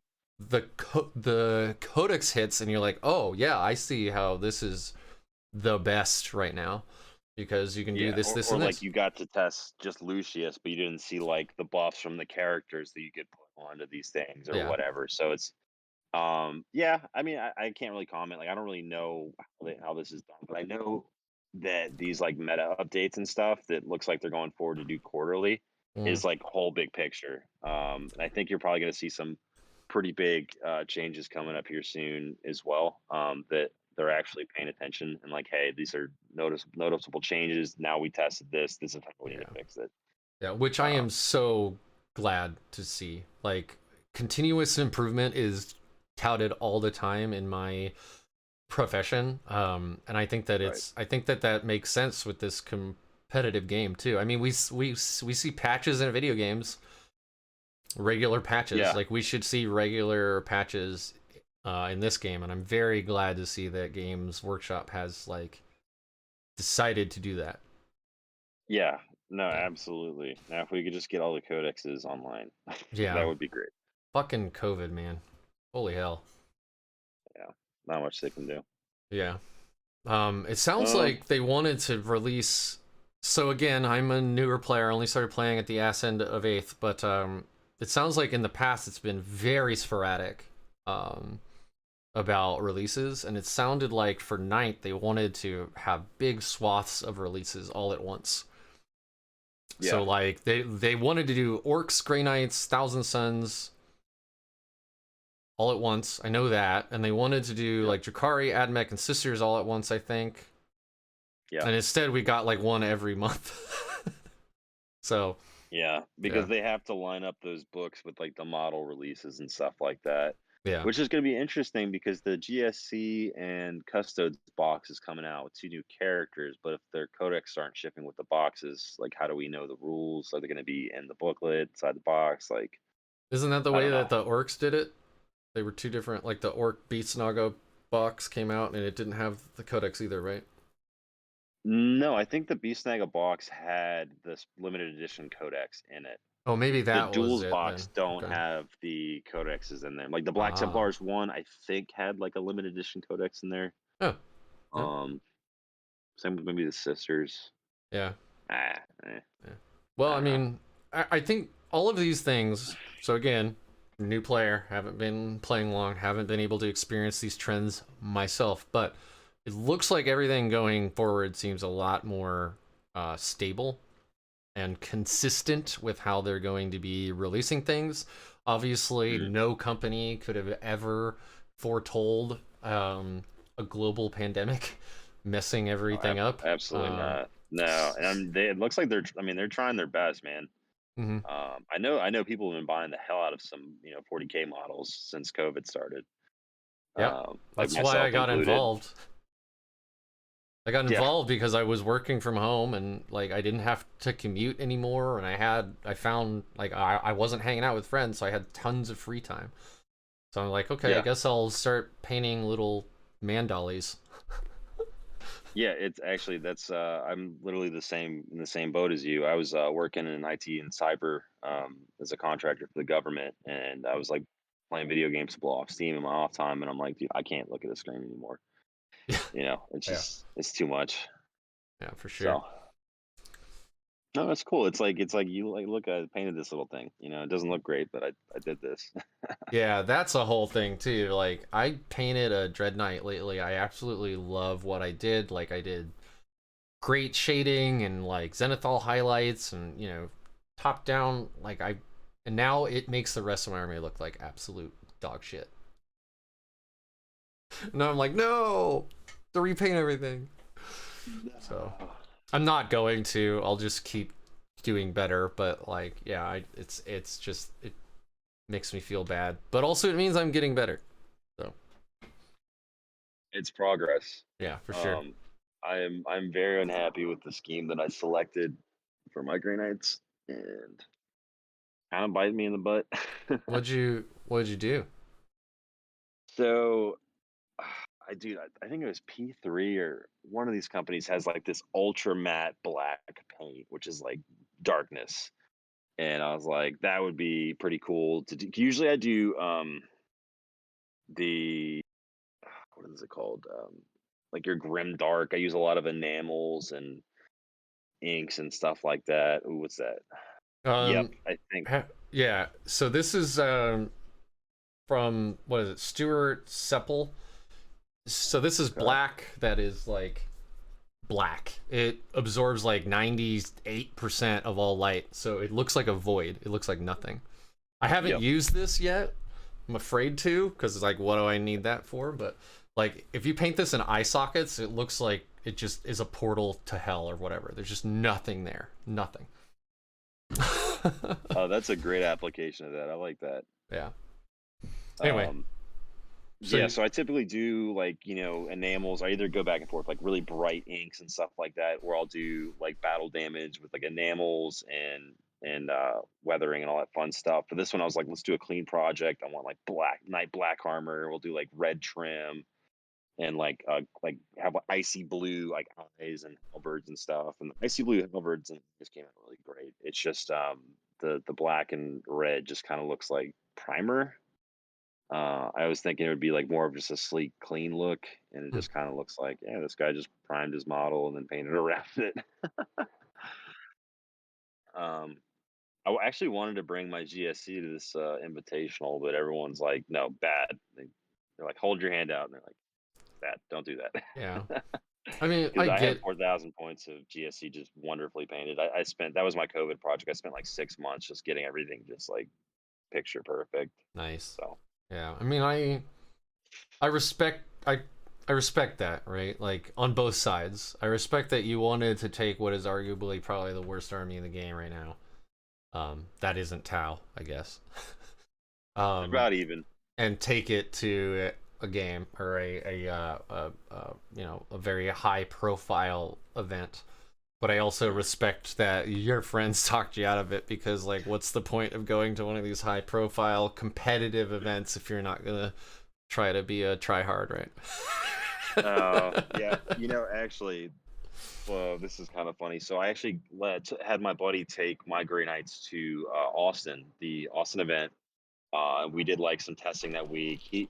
Um, he really didn't have many reps. I think we played 2 games or whatever, and he's still getting acclimated to competitive 40K.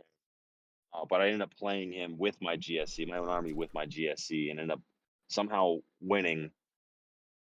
And but it was awful. Like I felt like I had lost. Like I just felt mentally drained for the rest of the night because I had to pull every I don't know the trick of the hat just to win, and it was just like, okay, Yeah. I'm not doing this again. And now imagine doing that against like Richard Siegler playing his Druhkari.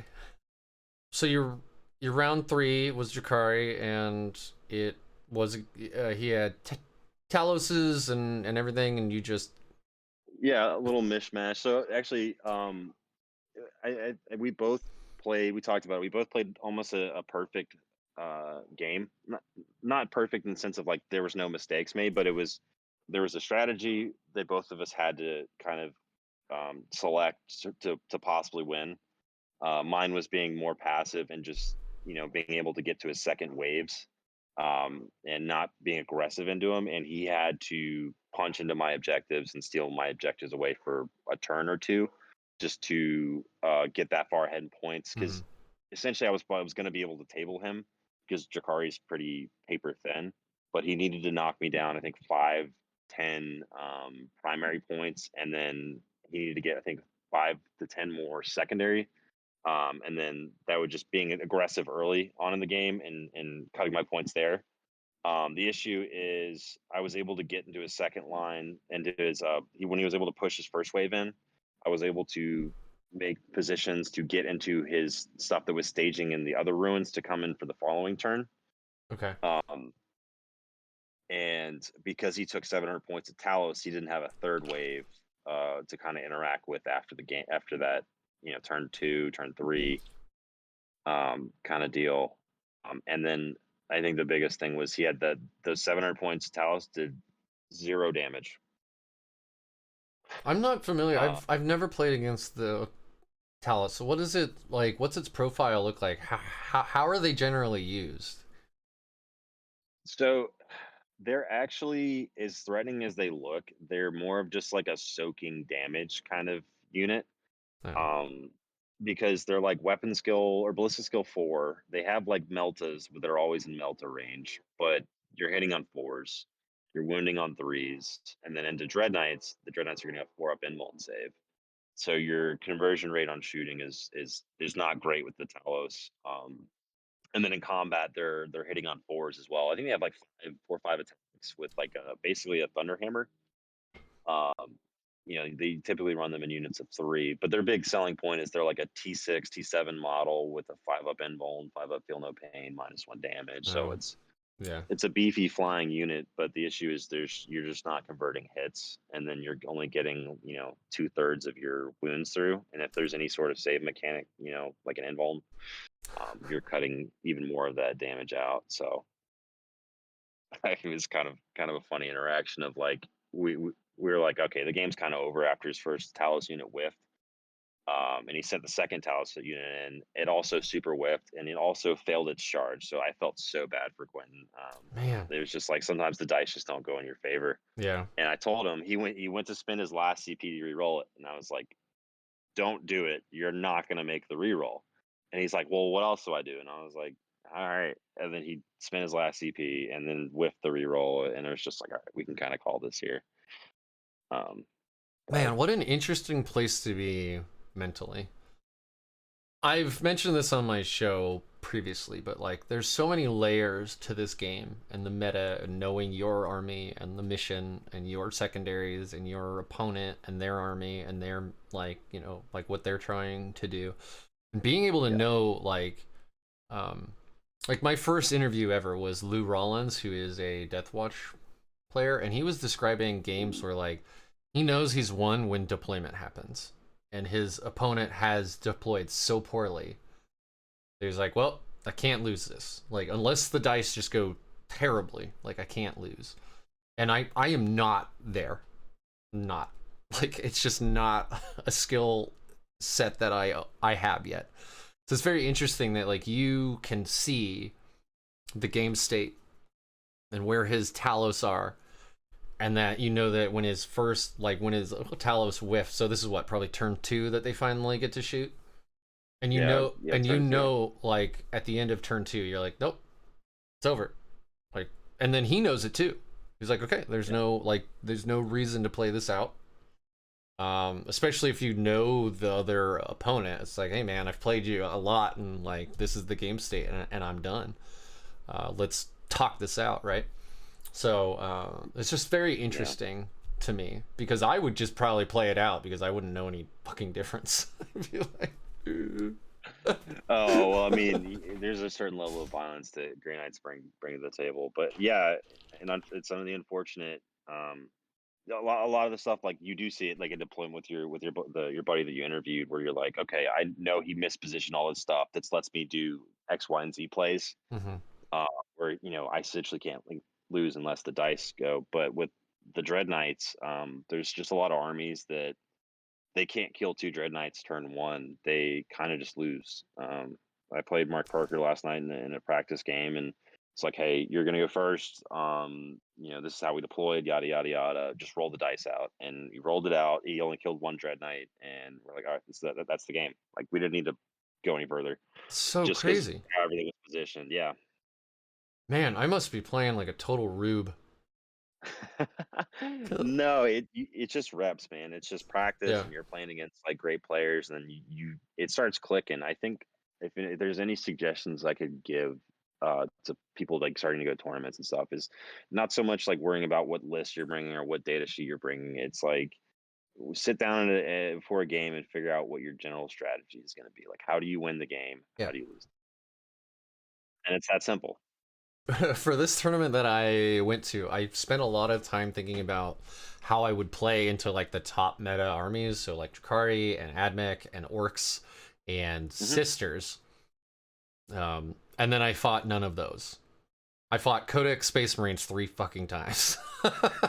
I played Dark Angels and then Black Templar and then Salamanders.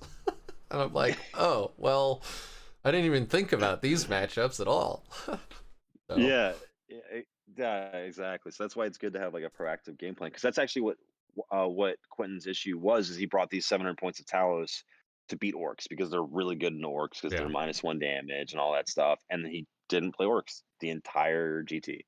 yeah. And that's why I don't recommend just heavily skewing your list to be scared of one thing, because chances are you're probably not going to bump into it. Yeah. Um, Well, I mean, orcs probably. I mean, probability wise, you're probably going to run into orcs or admech, right? But probability wise, I should have run into Necrons too, and that didn't happen. Like yeah, they are. I mean, it I think Necrons are still like the most played Xenos race or book. no, Drakari is way higher. I think Drukhari is higher for win rate and at like top tables, but I think that when people are entering into tournaments, people like their Bring Necrons. their Necrons. Yeah, I Yeah. think they bring this up at God, what is it, Meta Monday or whatever. Oh man, I listen to a lot of Warhammer stuff, so I'm having trouble keeping this all straight. But there's a Most played. Makes sense. yeah, I just think, I Well, because mean, a it's the lot of flagship. It's like the flagship villain for ninth edition, the Necrons, because that's what yes, came out, the yeah, Indominus box or whatever. yeah. I But mean, they need a new codex. they Necrons are. they need some, yeah. I mean, I think the adding core to a bunch of their units will probably help, but I don't think that'll fix the faction. But also, again, No. these little changes and then seeing how it affects things, and then doing another little change is probably healthier for the game than we're gonna decrease the cost of every Necron unit by 15%, and then Yeah, because sometimes it's not the points cost that's not at fault here. Like with Drakari, I mean, yeah, obviously they needed a points hike, but it's just fundamentally the tools that the army gets that made them very strong, or makes them very strong. yeah, Um, I mean, I still think Admech definitely has some play. I just think that the point hikes were just like they were a bit much. Yeah. You know, I don't know. Yeah, I mean, The we'll see. works. The meta will adjust. It always does. Like we've already seen it with Druhkari, this whole Meat Mountain style list was really popular in, well, I don't know about really popular, but not uncommon in Australia even 6 or 7 months ago. They were really Yeah, liking the big monsters and stuff. So seeing it be played that way now. yeah. Also, NIDS now, oh my gosh. Like, NIDS are They coming up. That's a problem. Well, it's the out Nids of are line of definitely a sight problem. stuff, right? Like, Grey Knights lost their out of line of sight shooting with the changes to Astrolabe. Yep. And then the changes in the Octarius book just made Hiveguard even crazier, and they are arguably the only really, really, really good Tyranid unit anyway. And then they just made them better. Yeah, they Nids are definitely. I'm gonna do probably some more testing into Nids. They are very strong. I got a couple games into them. They still suffer from being an 8th edition Codex. Like Mhm. Gene Stealers are how many points a model. I mean the Hive Guard will pick up 2 to 3 Dreadknights a turn if you're running 12 of them. Oh yeah, You roll well. But the issue is if you get angles on their mission playing stuff, you just shoot the Gene Stealers and the Gaunts and stuff, and the Hive Guard can table you. Who cares? They're just not going to score any points. So. yeah, The scary thing is actually is they can take to the last, which is like with the Hive Guard, the Swarm Lord, and like the Maliceptor, and they just sit behind a building and they're just gonna get 15 points unless you can just push into their deployment zone, which yeah. is easier said than done. And if you have 12, you really have 18 because you're going to fire one of those twice, and you're going to stack and you're obviously going to fire the one twice that has all the buffs, plus one to hit, and then reroll damage, and oh my gosh. D, It's a D, lot. D3 weapons suck unless you get reroll damage, and then suddenly they're really good. Yeah, they all Like, become damage 3 all of a sudden. really Weird. good, How does yeah. that work? Yeah, I think it's damage Um, to 2.5 on average or whatever, so yeah, I'm not a math really guy. good. It's good. I know it's good. Yeah. I really like the orc changes though. So a lot of my buddies play orcs, and they're just like this is so cool. I get to be creative and like I'm bringing like kill rigs or hunter rigs. They're like the squig hog boys, and they're just getting real spicy with their list building. Yeah. Outside of just 9 buggies and 6 planes or whatever that nonsense was. I think we're gonna see a lot of play into the new orc army of renown too, because like getting OBSEC bikers and that's really cool. That's really fun. Like they can be all over the place. It still feels orky. You can speed wall them, and it's not, it's still good, but not ridiculous. Um, There might be some yeah, other changes coming up that also might push that a little bit. cool. So I mean, we yeah, have some very intelligent people looking at these books, dissecting them, and like coming up with some really, really cool lists that, you know, I'm excited for orcs. Um, you know, oh yeah, the freebooters list. I think we can all agree was a fucking problem. absolutely. Yeah, It was very cancerous. If I were to build orcs, I would definitely build like the straight T Rex, just all the Squig Hog boys and the orc commanders on the Squig Hogs and like kill rigs and stuff. I feel like that'd be fun. yeah. I think Yeah, squigs are cool neat little army. just in general, and then yeah. All right. Well, it's been almost 2 hours. You want to get you want to get Let's just into wrap. round four? Yeah, round 4. Okay, yeah, we'll get through this real quick. We got sidetracked. I mean, that's No, fun. Like, I just want no. to kind of chat. Absolutely. Yeah, yeah, yeah, man. I am not complaining. Okay. Round 4 was also a friend of mine, Gabe. Not even attempt his last name. Starts with an R.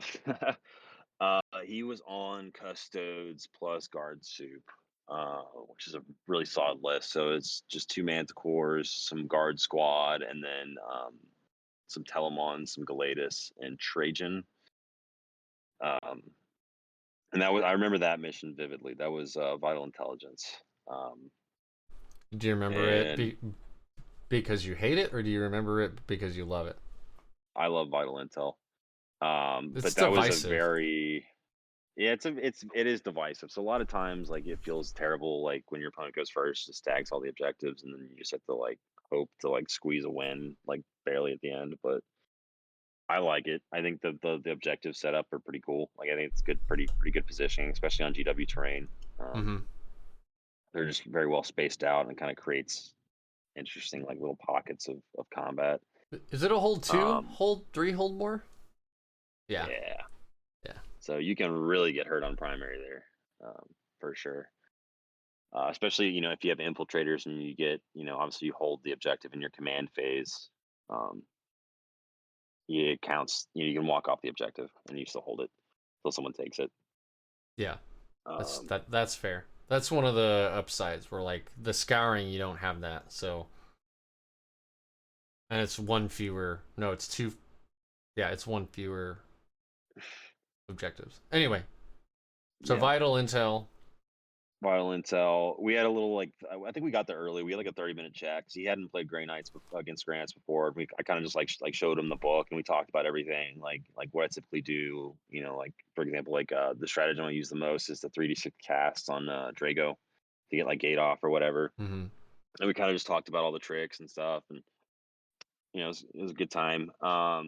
So he goes first, and I go to the Tide of Shadows. So here's the thing: mana cores are great, but when they're -1 to hit, and you're still getting a 3-up save against them, because Tide of Shadows, they don't do anything.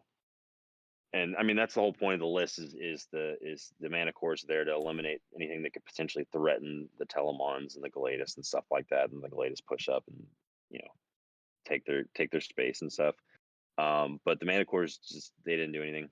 I think he was expecting to kill like 1 or 2 Dreadknights turn one, which wasn't realistic. I don't think. Um, but that was a very cagey game. I think he made just about all the right plays. He did a heads up play in keeping his guardsmen on the board. Typically, I think he reserves his guardsmen so he could do like scramblers and stuff. But if he didn't do that against me, I would have open lanes of fire with like gate and shunt to his backfield.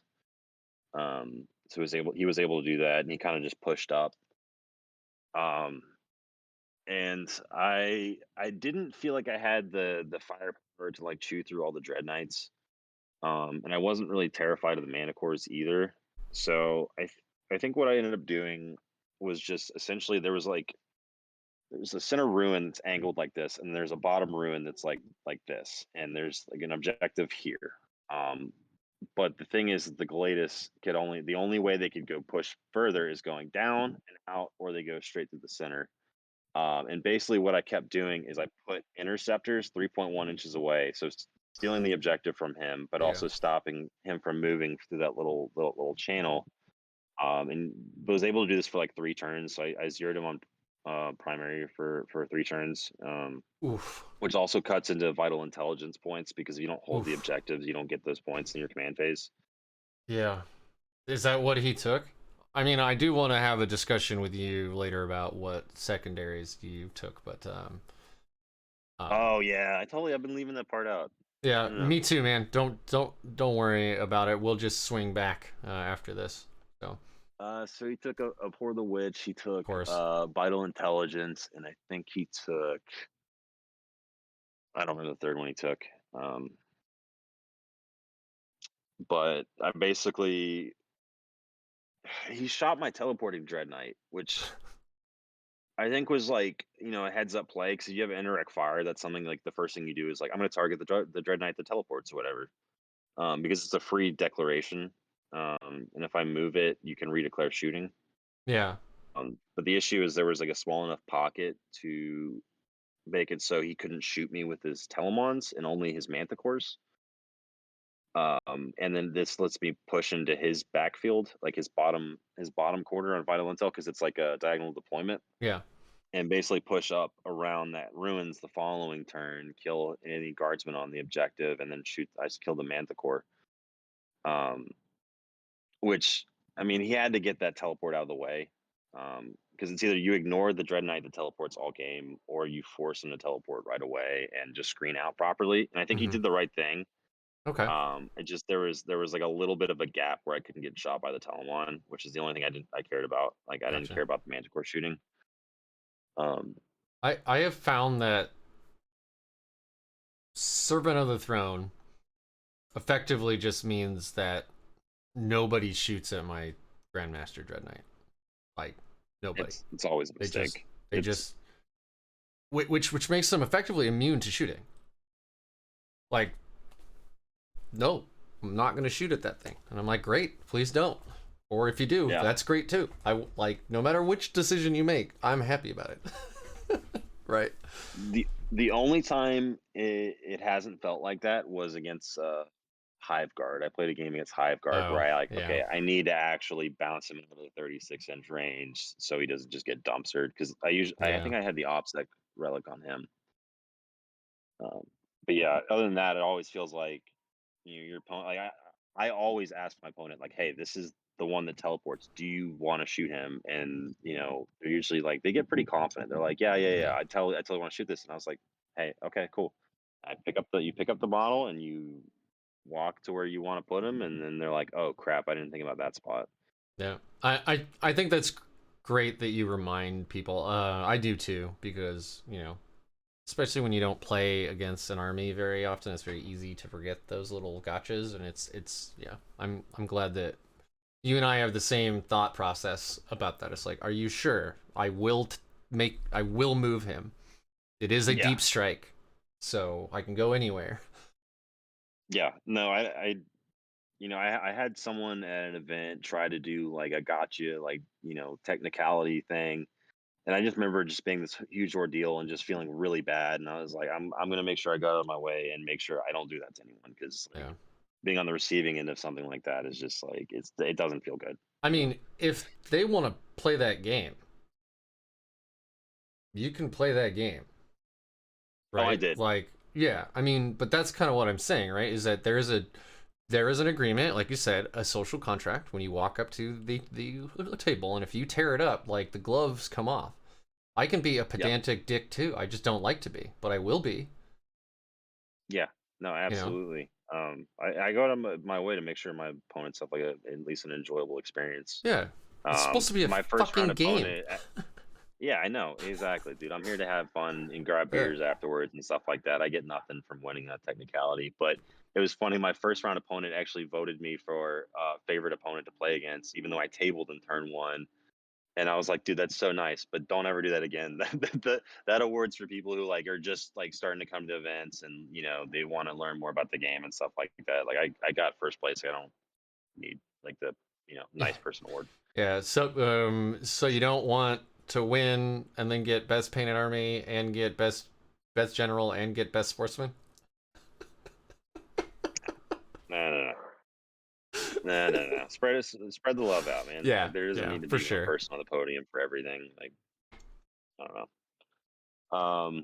Anyway, so the rest of that game, basically, again, it's one of those things where like, hey, you physically or you mathematically can't catch up on points. I'll let you table me from here on out or whatever. But like we can just call it here and just write the scores up around turn three.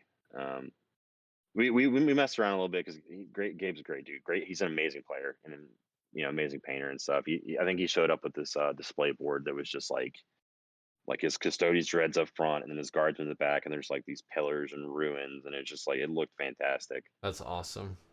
Definitely put a lot of effort into that. Oh It's funny man. because he was my first GT loss ever. So the only GT that I didn't top eight was my first one, and it's because I didn't have a paint score. And he was my first loss in 40K at a competitive event. That's how we kind of Oh became friends. man. So Yeah, actually, tomorrow morning I'm playing a guy that I met at that RTT, and mhm. he had like overheard me talking to somebody else where I live. He's like, I live there too. Where? And then we were speaking about where, and he's like, I'm like 2 miles from you. Do you want a game? I'm like, yeah, man. Wow, I want a game. Yeah, Let's game. it's that easy for sure. Um, I will say though, the Purifiers did have a little Purifier party. I think he ran out of CP and he pushed a Telemon into my deployment zone. And I was like, well, here's I think I killed it with 3 purifying flames. Like I got really lucky on my psychic roll dice and just Mm. brought down the Telemon with 3 Purifying Flame, Well, I which mean, with is the +1 to fun. cast, I mean, it's real. It means, you know, a 10 on the dice it's 3 plus D3, right? Like, Yep. pretty good. Yeah. Yeah. And the secret tech is if you take Crow and you give him Vortex and you do just 2 CP, you do 3d6 casts and you do the additional cast. Yeah. So now he's getting Vortex off and then almost a guaranteed D3+3 Purifying Flame, which is just like all the mortals, which is pretty cool for 90 points. Yeah. I should play with Crow more. Got to Yeah. get him on the table. Super cool. I've got the old model as well, which I've always liked, but I usually ran that model as a like brother captain. Or no, not a brother not a brother captain. Because he's in power armor, not Terminator armor. I can't remember. Anyway, I used to run him as like something else, but yeah, they're both great models, and I don't say that much about the pewter models because honestly, I think most of the pewter models, like compared to the new plastic ones, Oh yeah. look really bad. The proportions are off, and like there's just not as much detail or like little things to paint, and then they're so brittle that if you drop one, like paint just flecks off, right? Like it's yeah, there's Oh, I no was well give. aware. Yeah. I still have like childhood PTSD from putting a Land Raider Crusader together, where like the kit was like plastic, but the Hmm. bolter like arrays were metal or the pewter, so you had to glue them into these like plastic chassis, and it's just like it was a nightmare. You also each individual bolt rack was separate, so you had to glue them all on top of each other. What? It was the worst model building Oh, experience I for think I've ever had. the hurricane bolters. I got The you now. Hurricane Yeah, bolters, yeah, yeah, yeah. yeah, yeah. I was like, what do you mean by bolter racks? I was like, oh, right. The two guns and the two guns and then the two guns. Yeah. Okay. Yeah, yeah, Yeah. and then let's see, round 5. Actually, not a whole lot of talk about round 5. Opponent brought like a really cool work list. Was this Mark Perry? No, no, no. This wasn't Perry. His name was Richard Brunner, and I think he was. This was like one of his first competitive tournaments. So like, props to him for making finals. Yeah, Like, I was gonna and say. he beat a really good orc player too to get there. So, but essentially, like, I think we were both kind of just like mentally checked out at that point. And it was one of the funniest 40K interactions I've had, where I'm explaining like the army because he had never played against Grey Knights, and I explained the list, and he like halfway through, he's like, "Bro, I don't care. I'm gonna put my stuff on the line, and I'm gonna charge you." And I was like, "Got it." Love it. Love it. Love it. Just Like the most orky thing to do. just halfway through. Yeah. That's great. He's like, "Bro, shut up. Like, I don't He care." was like, that sounds great. I'm charging you. Like, do you Yeah. fight last? No, or yeah, no? Great. I'm charging. No. Yeah. So basically, I was like, I'm gonna do the same thing. It was direct. What is it called? Not direct assault. It's the mission with direct assault. It's Oh, what is that mission that, called? I don't know. Battle lines? How Retrieval many mission. how many objectives were there? 5. One in the center. 2. It was the quarters deployment too. All right. I Uh, brought up my GT pack cuz now I'm curious. Oh, is it oh god, is it the one with the like there's the no man's land right in the middle that's a big yep. circle? Okay, Big yeah. circle. So that's sweep and clear. There we go. I Clear, figured clear, and it. clear. I There we figured it go. out. Look at me. That's one of the Big best brain. missions too. I don't know how I forgot the name of that. I just call it direct assault. Yeah, they do Yeah, have and I was the like direct assault mission secondary, secondary. Yep, you got it. which is usually you want to take a good strategy on that stranglehold direct assault, and I took purifying ritual. Purifying ritual is amazing. It is the nuts. Uh, yeah, I mean, I pretty much always take that. Like I rarely don't. Even in the mirror, like it depends on the mission, like the position of the objectives, obviously, because usually there's 2 backfield objectives. You can do it Yeah, without being denied. yeah. Um, I guess we're talking about secondaries now, and I asked David that same question. I was like, "Do you take it against the mirror or against like like maybe Thousand Suns?" And he said, "Oh yeah, every time." I'm like, "Well, aren't you afraid of it being denied?" And he said, "Yeah, if they do, they're wasting a deny. Like they can deny it. That's great." Like it's maybe 1, maybe 2 points. And it's powerful enough that I can make up those points later. Points later on the game. Yeah. Yeah. You know, so he's So like it's funny. I'm Yeah. baiting out their denies to stop me from scoring a point or two, but then they're maybe not going to be able to deny like my Gate of Infinity or my Vortex of Doom or something that you really want to go off, right? So, Yeah, no, absolutely. I mean, obviously, you don't want a secondary that your opponent can kind of interact with. Like, you want to be pretty linear with your secondaries a lot of time. Um, but I mean, he's right. Like, he's definitely right. Like, if you're wasting denies on points that I can catch up with later on in the game, like that's on you. But I think his loss in the tournament was because he got denied on some purifying rituals, and then a couple of his purifying rituals just didn't go off. yeah, I mean that's So, again that's kind of the thing with Psychic, right? Is like you can't ever guarantee. Like yes, it's only warp charge 4 or whatever, which is very easy to get off, but that yeah. doesn't mean that it's always. We've always had those, ones into ones. We've all done that, right? Like the odds are Oh yeah. low, but they're not like astronomically low. So I won't take purifying ritual in matchups where I need the psychic output. That's about the only time. So again, in that round 5 opponent correction, I didn't take purifying ritual. I took grind them down.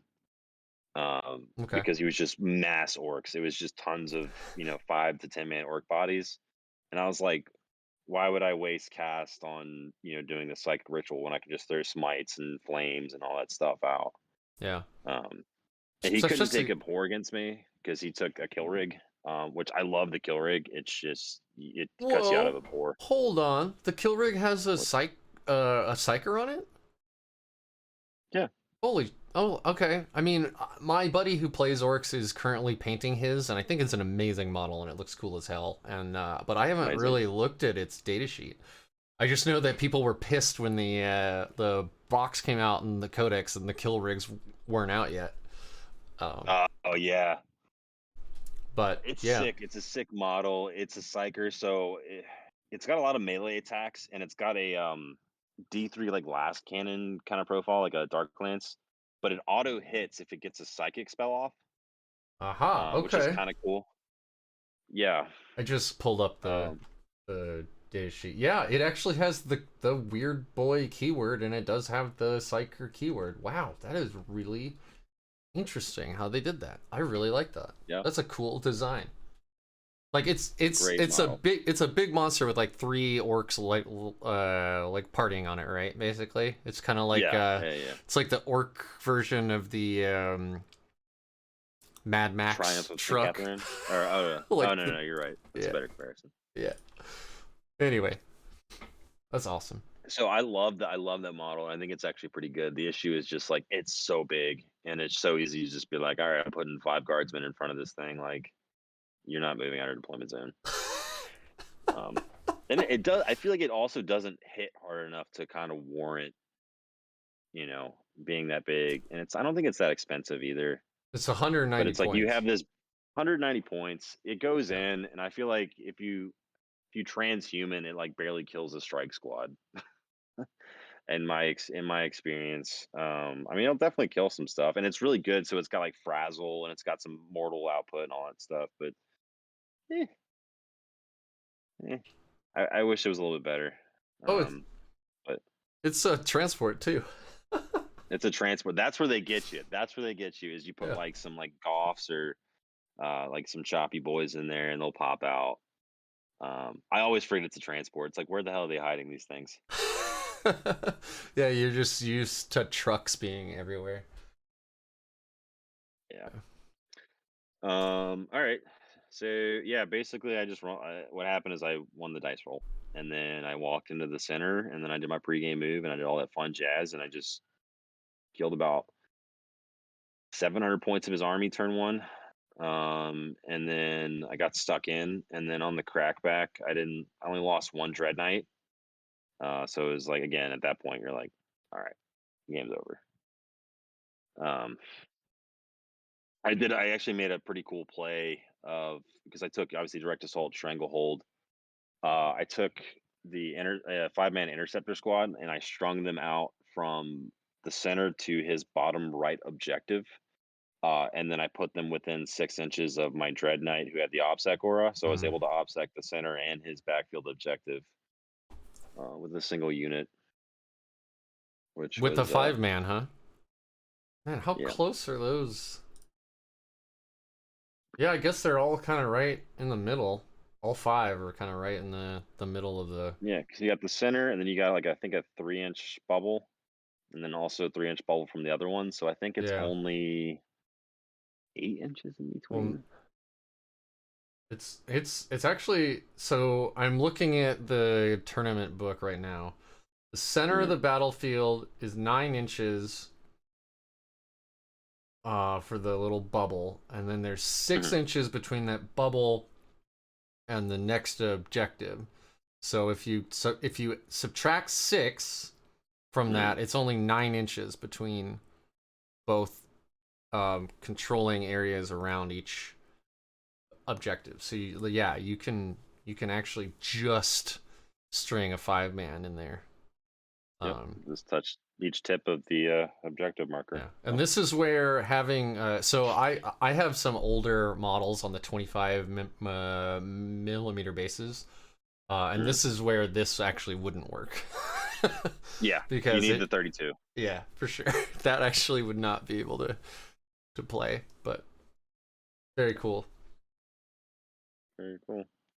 And that's I guess the tournament roundup. It was a lot of fun. They had great prize support. I mean, everyone there was just a ton of fun. We all kind of know we're all Florida people. We all know each other from either like chats or other tournaments and stuff, and a lot of veterans too. So That's awesome that you pretty guys cool. are fostering that local community. All right, so let's talk about secondaries just in general. So when you build this list, obviously you're thinking about what you're gonna take because you want to win the game, clearly.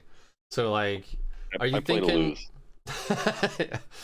that's easy? Well, I can win that Yeah. game. Um, so yeah, like you want to take Purifying Ritual, I assume, because it's just I think oh man, 40k Stat Center had secondary objectives, like high scoring ones, and like I think Purifying Ritual is like one of the highest scoring secondaries in the game right now, along with Herd the Prey and yeah, I don't Faction remember. specific secondaries. Yeah, Yeah. yeah. So I Yeah. mean, Oh you yeah. want Without a doubt. yeah. So you want to I'm take trying to think of. Purifying Ritual, and then are you thinking about Rod or Banners or? Bro, dude. I never take rod. Um, Hmm. it's just again, I've only been playing on GW terrain where it's kind of easy to like screen out your backfield pretty easily. So it's like really honestly hard to get the 8 to 12 points a lot of the time. It feels like a trap. And you also don't have like disposable units to do that. Like doing it with the 120 point unit of interceptors feels really bad. Yeah, it really does. Um I will take banners. I actually my crucible list was actually pretty cool because I could take banners to the last and purifying ritual and essentially get 45 points in my own like deployment zone. Hmm. Um forces the opponent to come to you, and that's when the purifiers were like real good because now they're walking into purifying flame range. Yeah. But yeah, I generally almost always take obviously purifying flame. It's just such a strong secondary. Um, stranglehold is it also leans itself to your play style. Like what you want to be doing is controlling objectives and taking your opponent off objectives. So it's a really good one to take.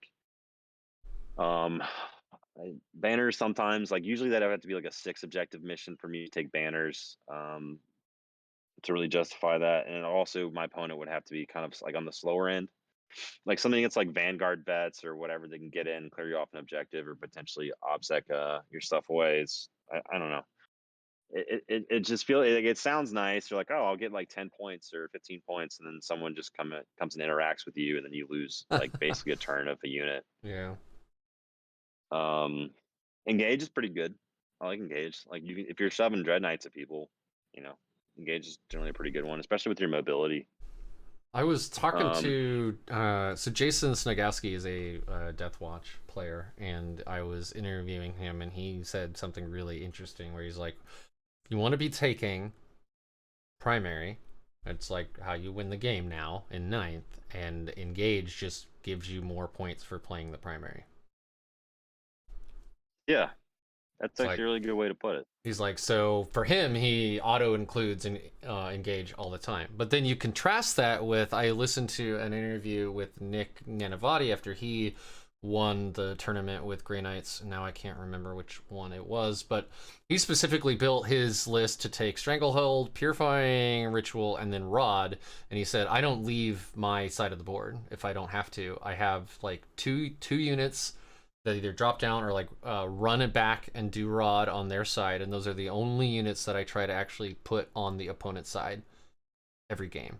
Because in a way, with Stranglehold, on a 5 or 6 objective map with Stranglehold, you can actually pretty much score almost 90 points just without ever leaving your side of the board.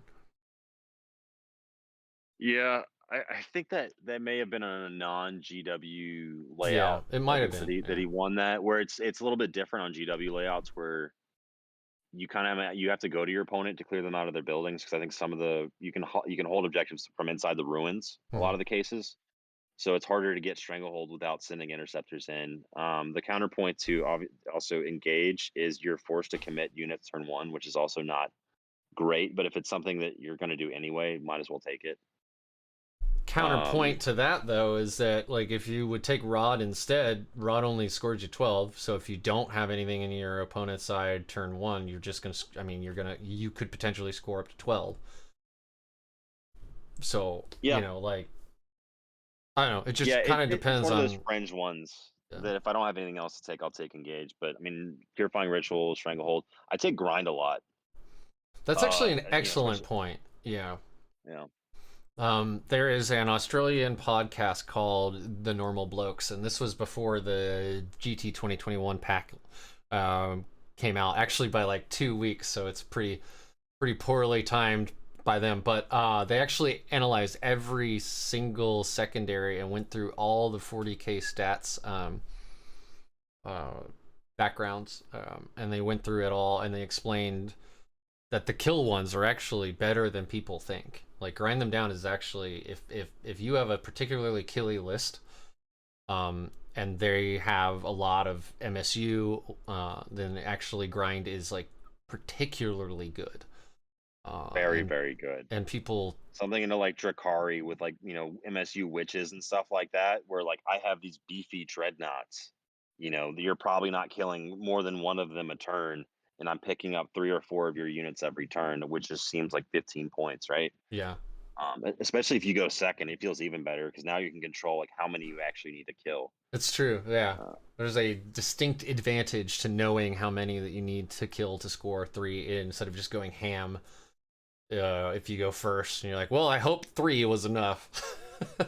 yeah. Oh well, no, going ham always bites you in the butt, especially if you're like tabling your opponent. Like Oh yeah, then you just like have to like intentionally not kill shit for like a turn, and then it gets weird, and yeah. especially when you're talking it out, where it's like that's a feel bad moment where it's like, oh well, I'll get 15 on grind. And he's like, well, you're tabling me, so you won't have anything to kill turn 5, and you kind of have to be like, what do we do here? How do we argue this?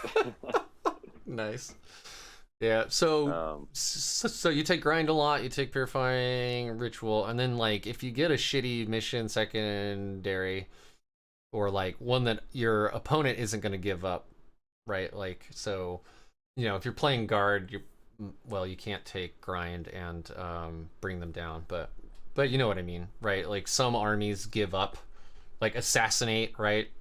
Like wow, they have 6 characters, and I'm killy. I could probably take I assassinate or something. I don't think I've ever taken assassinate ninth edition.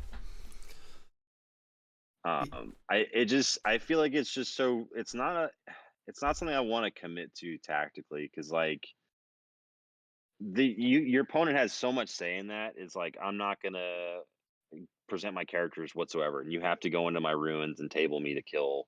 Yeah. these characters, and like they characters have pretty good inherent durability nowadays, whether it's like invuln saves or -1 damage.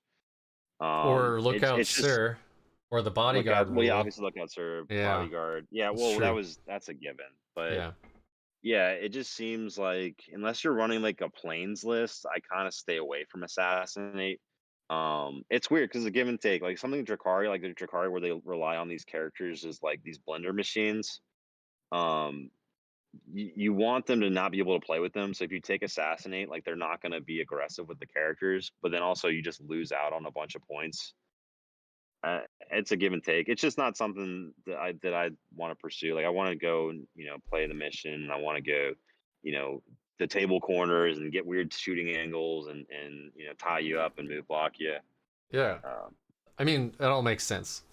Just I brought up the bodyguard rule because as I was listening to you, I was talking myself out of assassinate, assassinate. like Yeah. mentally, because like I played a black Templar player at this RTT, and he had bodyguard.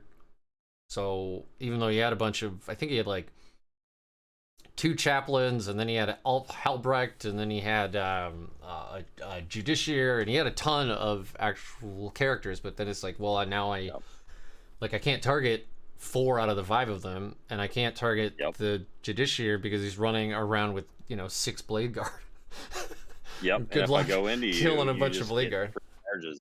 Yeah. Yeah. So the Dark Angels is the same way, where they're like, all right, 2 Talon Masters are on top of a building, and then my company vets are beneath them, and you just can't interact with this unit anymore. Like, Yeah.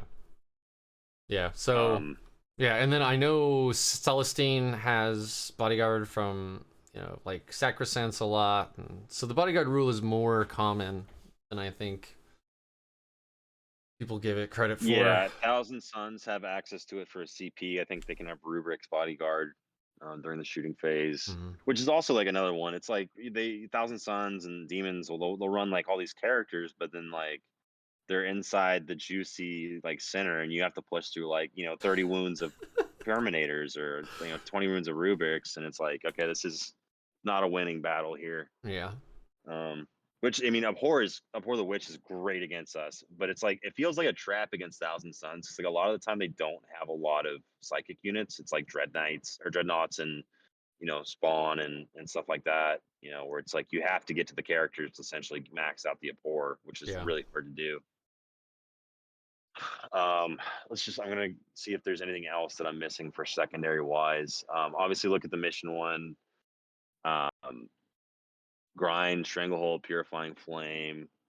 I tried teleport strikeout a couple times. Like, You have to really think exactly about how you want to use that, because you need to be like, usually the way I play, and again, not a great player, if I have stuff in deep strike, like I'm stringing them out between turn 2 and 3 typically. But if I see a good opening, like I'm gonna bring down as much shit on turn 2 as I possibly can and just try to kill you, right? yeah, But if you have teleport assault, you drop down 3 units, you kill something great, you got your 3 points, but now you need to score 12 more. So how are you gonna do that, right? Like, well, gate and shunt you're count right. towards that. Yeah, but I mean, like, which you'll be doing anyway. But I just don't. I don't think it's Yeah, it's that you have to think about it so much and how you're going to use it, and like don't forget it and all that, like you have but to skew your play pretty heavily, and yeah, it doesn't seem worth it. Doesn't seem as rewarding. I'm sure Purifying there's Ritual, matchups. I mean, you're Yeah, standing on objectives with psychic units anyway, and if you're right. not, you're losing on primary, which means you're probably losing anyway. Like, it doesn't, right? It's kind of like Oh, engage, you're already playing the primary, so you might as well play the secondary, and then those units that are standing on those are typically ones where you're like, I really don't need their psychic cast this turn anyway, so I might yeah, as well score points with it. yeah. No, exactly. And don't forget, you always have access to that sweet stratagem for 1 CP. You can change one of your secondaries after seeing the selection. Oh my god, you're Um, right. Oh, I yeah, forgot all which about that. hasn't come up, and I sat down for about 30 minutes trying to figure out like when that would come up. Um, and I think the only situation that I thought was if your opponent like takes to the last and you weren't expecting them to take to the last, and then you just do the same thing, and then I think you just win at that point because now you're taking to the last Yeah. purifying ritual and like whatever else. I guess it would be. I mean, obviously, it's a retroactive stratagem that's used once you have more information, right? So, like, Yeah. but where I see it is when you're going from a Canon Biggs play style where like you need to be in their face to a Nick Nanavati style play style where you're like, oh, I can just sit here and get 90 points just like in my side of the board. You know, if you can see a swing like that where you're like, oh, this all right, so I played this salamander player, right? Mm. And Hmm. as I'd never played salamanders before, I thought he was a really shooty list. He was a melee list. He had like ironclad dreadnoughts, and I mean he had some multi meltas, but this player he likes his firstborn. He has no Primaris. He went on a Primaris like small rant. He just doesn't like him. This is the army he likes to play, and he's played this list a million times. He loves this list. Yeah. So I was like, oh, it's Salamanders. He's probably shooty. He's got Dreadknights with multi-meltas. Okay, I just have to sit on my side of the board, play KG. It was a five objective mission, but then he just burst forward and just rolled me over with Terminators and stuff, and I'm like, oh shit, like I didn't think about Yeah. that. I should have been aggressive, right? Yeah. I could have gotten away with being more aggressive. And that's kind of a situation. I mean, obviously, by the time I figured that out, that game was over anyway. But like, if I had that meta knowledge you do, I could have been like, oh, I picked the wrong secondary. For 1 CP, I can swap that to this other thing, and then I can be more aggressive. Yeah, exactly. If you like, knowing's half the battle, right? From the GI Joe. Yeah, If 100%. you know what your opponent's army does, you can do whatever you want. Yeah. It's so much more helpful. You know, it's like yeah, like you said, you know, like how would I know this is like a melee army if I've never played against it or I've never read about it or whatever. Similar to Iron Hands, like Iron Hands are doing pretty well, and they Mhm. actually have a lot of like stratagems and stuff for like melee output. Which is not something you put Iron Hands really on. You think they're just like tanks, dreadnoughts, and they shoot the hell out of you. But man, those guys will hit you pretty hard in combat, like they're van vets and stuff. Um, yeah, I think we had a pretty good discussion. I think there's going to be a lot of really cool stuff happening in 2022 for 40K. It sounds like Um, it. I don't know anything in particular, but some folks I know that are in the know have mentioned things like that. That there's some really cool stuff coming up that, hold on to your butts. yeah, Because yeah, it'll be an I mean, well, exciting they time to showed be it. playing. GW showed it with like that survey they put out and then the meta review and all that stuff, and it's just like, well, there's probably going to be more to come, and now they're identifying what the problems are, and with nowhere to go but up unless they release some more broken codexes, and then everyone can go back to their being salty for however long. Yeah, so I don't know.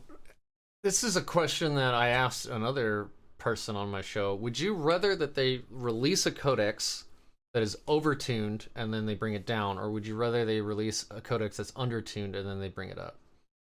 And I don't, and obviously that question has a huge range of like, well, how overtuned, right? Like, Yeah, is it Druhkari and their Warzone book released at the same time broken, or is it Freeboot broken? No, I mean, I'm just asking. yeah. Like, would you rather people So that had an overtuned. army? Yeah, yeah, okay, It's pretty easy. Overtuned because yeah, the GW when they update and they do their fixes and stuff, it's never like blanket rules updates because you can't. I don't think they've ever buffed a codex with rules, really, right? Am I maybe I'm missing something? I mean, they added core Uh, to the. Oh, you mean like adding like general game wide rules? General game Yeah, wide I rules. don't They're think not going so. to be like, okay, Necrons now have army wide advance and charge or extra AP on all their guns. They don't do that. That's not how they fix the game. They usually do points adjustments or remove keywords and stuff like that. So if a book's undertuned, like unless they just drop all the points on the models significantly, it's never going to be really, I think, a top competitive army. So I think it's better they release something that's like broken over the top, and then they identify like what the issues are, and then bring them down. Like with the Admech chickens, like we're removing core from them because you can't have 100% conversion rate with all your last cannon shots, right? Yeah. And Um, like I think I agree with you too, because I didn't play in 8th. I picked the Grey Knights for lore reasons, basically, and I think they look right. cool as hell. But if I had been playing in 7th and my Codex dropped in 8th, and it turns my army into a garbage army, like there's nothing about that feels good, nothing. But if it turned me into a juggernaut for 6 months or 3 months, and then I got tuned down, that's Yeah. probably better for those players that have been playing that faction for a while than giving them garbage. You know. Yeah. Now, Yeah. No. oh, No, go ahead. oh, I was gonna say we are seeing Codex creep though, right? Like, the Necron and Space Marine books were the first ones out. Space Marines were dominant as hell for months. Hmm. Then other codexes started to drop, like Druhkari, and then it was like it's been Druhkari since then. Then Admech and oh yeah, the 8th edition sisters were actually doing really well for a long time. We saw Harlequins kicking ass like the whole first part of 9th. Hmm. But as the codexes are released, right? Like now you're seeing the Necron book had really good reviews and was really favorable, but they never really had very good showings in tournaments. Um, No, so because yeah, it just wasn't very strong. So it's selective power creep because you see it kind of like waxes and wanes, right? Like you obviously pointed out your Jakari, Grey Knights, Admech, like Space Marines on initial launch and stuff like that. I think since then we've seen the Marines tone down a little bit, mhm. but Death Guard, lukewarm. Black Templars just got released, lukewarm. I'm trying to think what other codex. Necrons, not so great. So it's kind of Yeah. up and down. Sisters were a direct downgrade from their 8th edition counterpart. So yes and no. Like yeah, we are seeing definitely power creep. Like data sheets from the Grey Knights from 8th edition to 9th edition is just night and day, Yeah. right? But I mean, going back to how I kind of described the 8th edition Grey Knights, the data sheets weren't good anyway. Yeah. So they made the stratagems less good. Like we lost the original Fury of the First. Now it's called, I don't remember what it is, but it's only in melee, right? Like we've lost some of that stratagem support. We lost astral aim, but that's because those were the things that were crutches that were keeping the army moving. And it's better to have a better base model army and mediocre strats than to have super good strats and a shitty army. No, absolutely. That makes me worried for Custodes. I have a lot of good friends that are love their Custodes, but they're going to lose their Forge World synergy, and they're going to lose all the really good stratagems from Psychic Awakening that really kind of just push them over the edge. And we'll see where they end up because they're still just going to be a beefy, slow army. I don't know. I'm not optimistic about Custodes, Really? and yeah, Hmm. I mean it could be good, but I just think fundamentally, it's still like a low model count army. Mm-hmm. It's not very fast, and I mean it's very durable for sure. But I mean, you look at your top competitive armies are all fast melee. That's the only thing they have in common. They're maneuverable and they have melee output. So Yeah. Well, I mean, I don't know. Like, you said the Sisters book was a downgrade. You said, like, Death Guard was lukewarm, but we're seeing them do okay. Like, wouldn't you think that, like, all things being equal, right? mhm. If, um, if Drakari get toned down again, if Grey Knights get a few little tweaks to, like, bring them in line, like, aren't we thinking like Death Guard and the Sisters and the Black Templar books, like aren't we thinking those are the baseline that where, arguably we'd want everyone to be? Where there aren't ones that are clearly better and there aren't ones that are clearly worse, but don't we want to be like And the Death Yeah, Guard book came out with so much cool stuff. Like the I like contagion Death Guard a rule is lot. super cool and it's super thematic. Like Morty, man, that data sheet when that came out, folks are like, well, this game's over. Like nobody's never gonna bring Morty, right? And now we almost never see Never see Morty him. on the board, but like, you know, there's still so many. We see a lot of Death Guard players, and yeah, they're not like top fouring or whatever, but they're, I mean, they're having pretty decent showings. It's just They're like there. I against, yeah. Grey Knights. Actually, every time I walk into my local gaming store, I sit and stare at the Death Guard kits for about 5 minutes, and I'm like, I don't need them. I talk myself out of it. I'm like, I don't need them. Just stop staring at me. I want it to be so bad, so good, so badly, and I think they are very strong. I think Death Guard are very strong, and it's something I'm like seriously considering putting on the table, especially on GW terrain, where they just become a nightmare to displace, like Blightlord Terminators, but like that have just unlimited terrain and cover to just mess around with. Then you could take the Plague Burst Crawlers as your to the last. You just hide them behind ruins and do your indirect fire, like, and then Blight Spawn, like, man, it's yeah, I think there's definitely a lot of play with Death Guard, and I think that's probably like where the target should be for like Codex, like power level of like Death Guard, Sisters. I don't know about Black Templar, so I'm a little bit biased because like two of my close friends that I play with, so Tim Penny and Will Azado, Tim's like notorious Sisters player, and then Will is loves his Black Templars.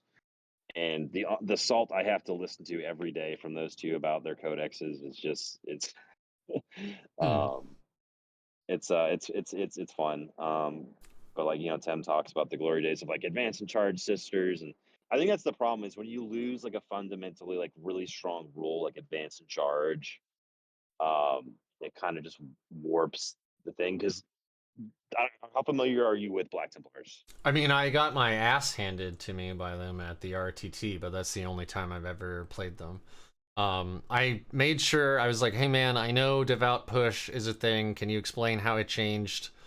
And you said it's still good, but it's not broken like it was. But again, it was because like the only reason you could make 8th edition Black Templar work is because devout push was so good.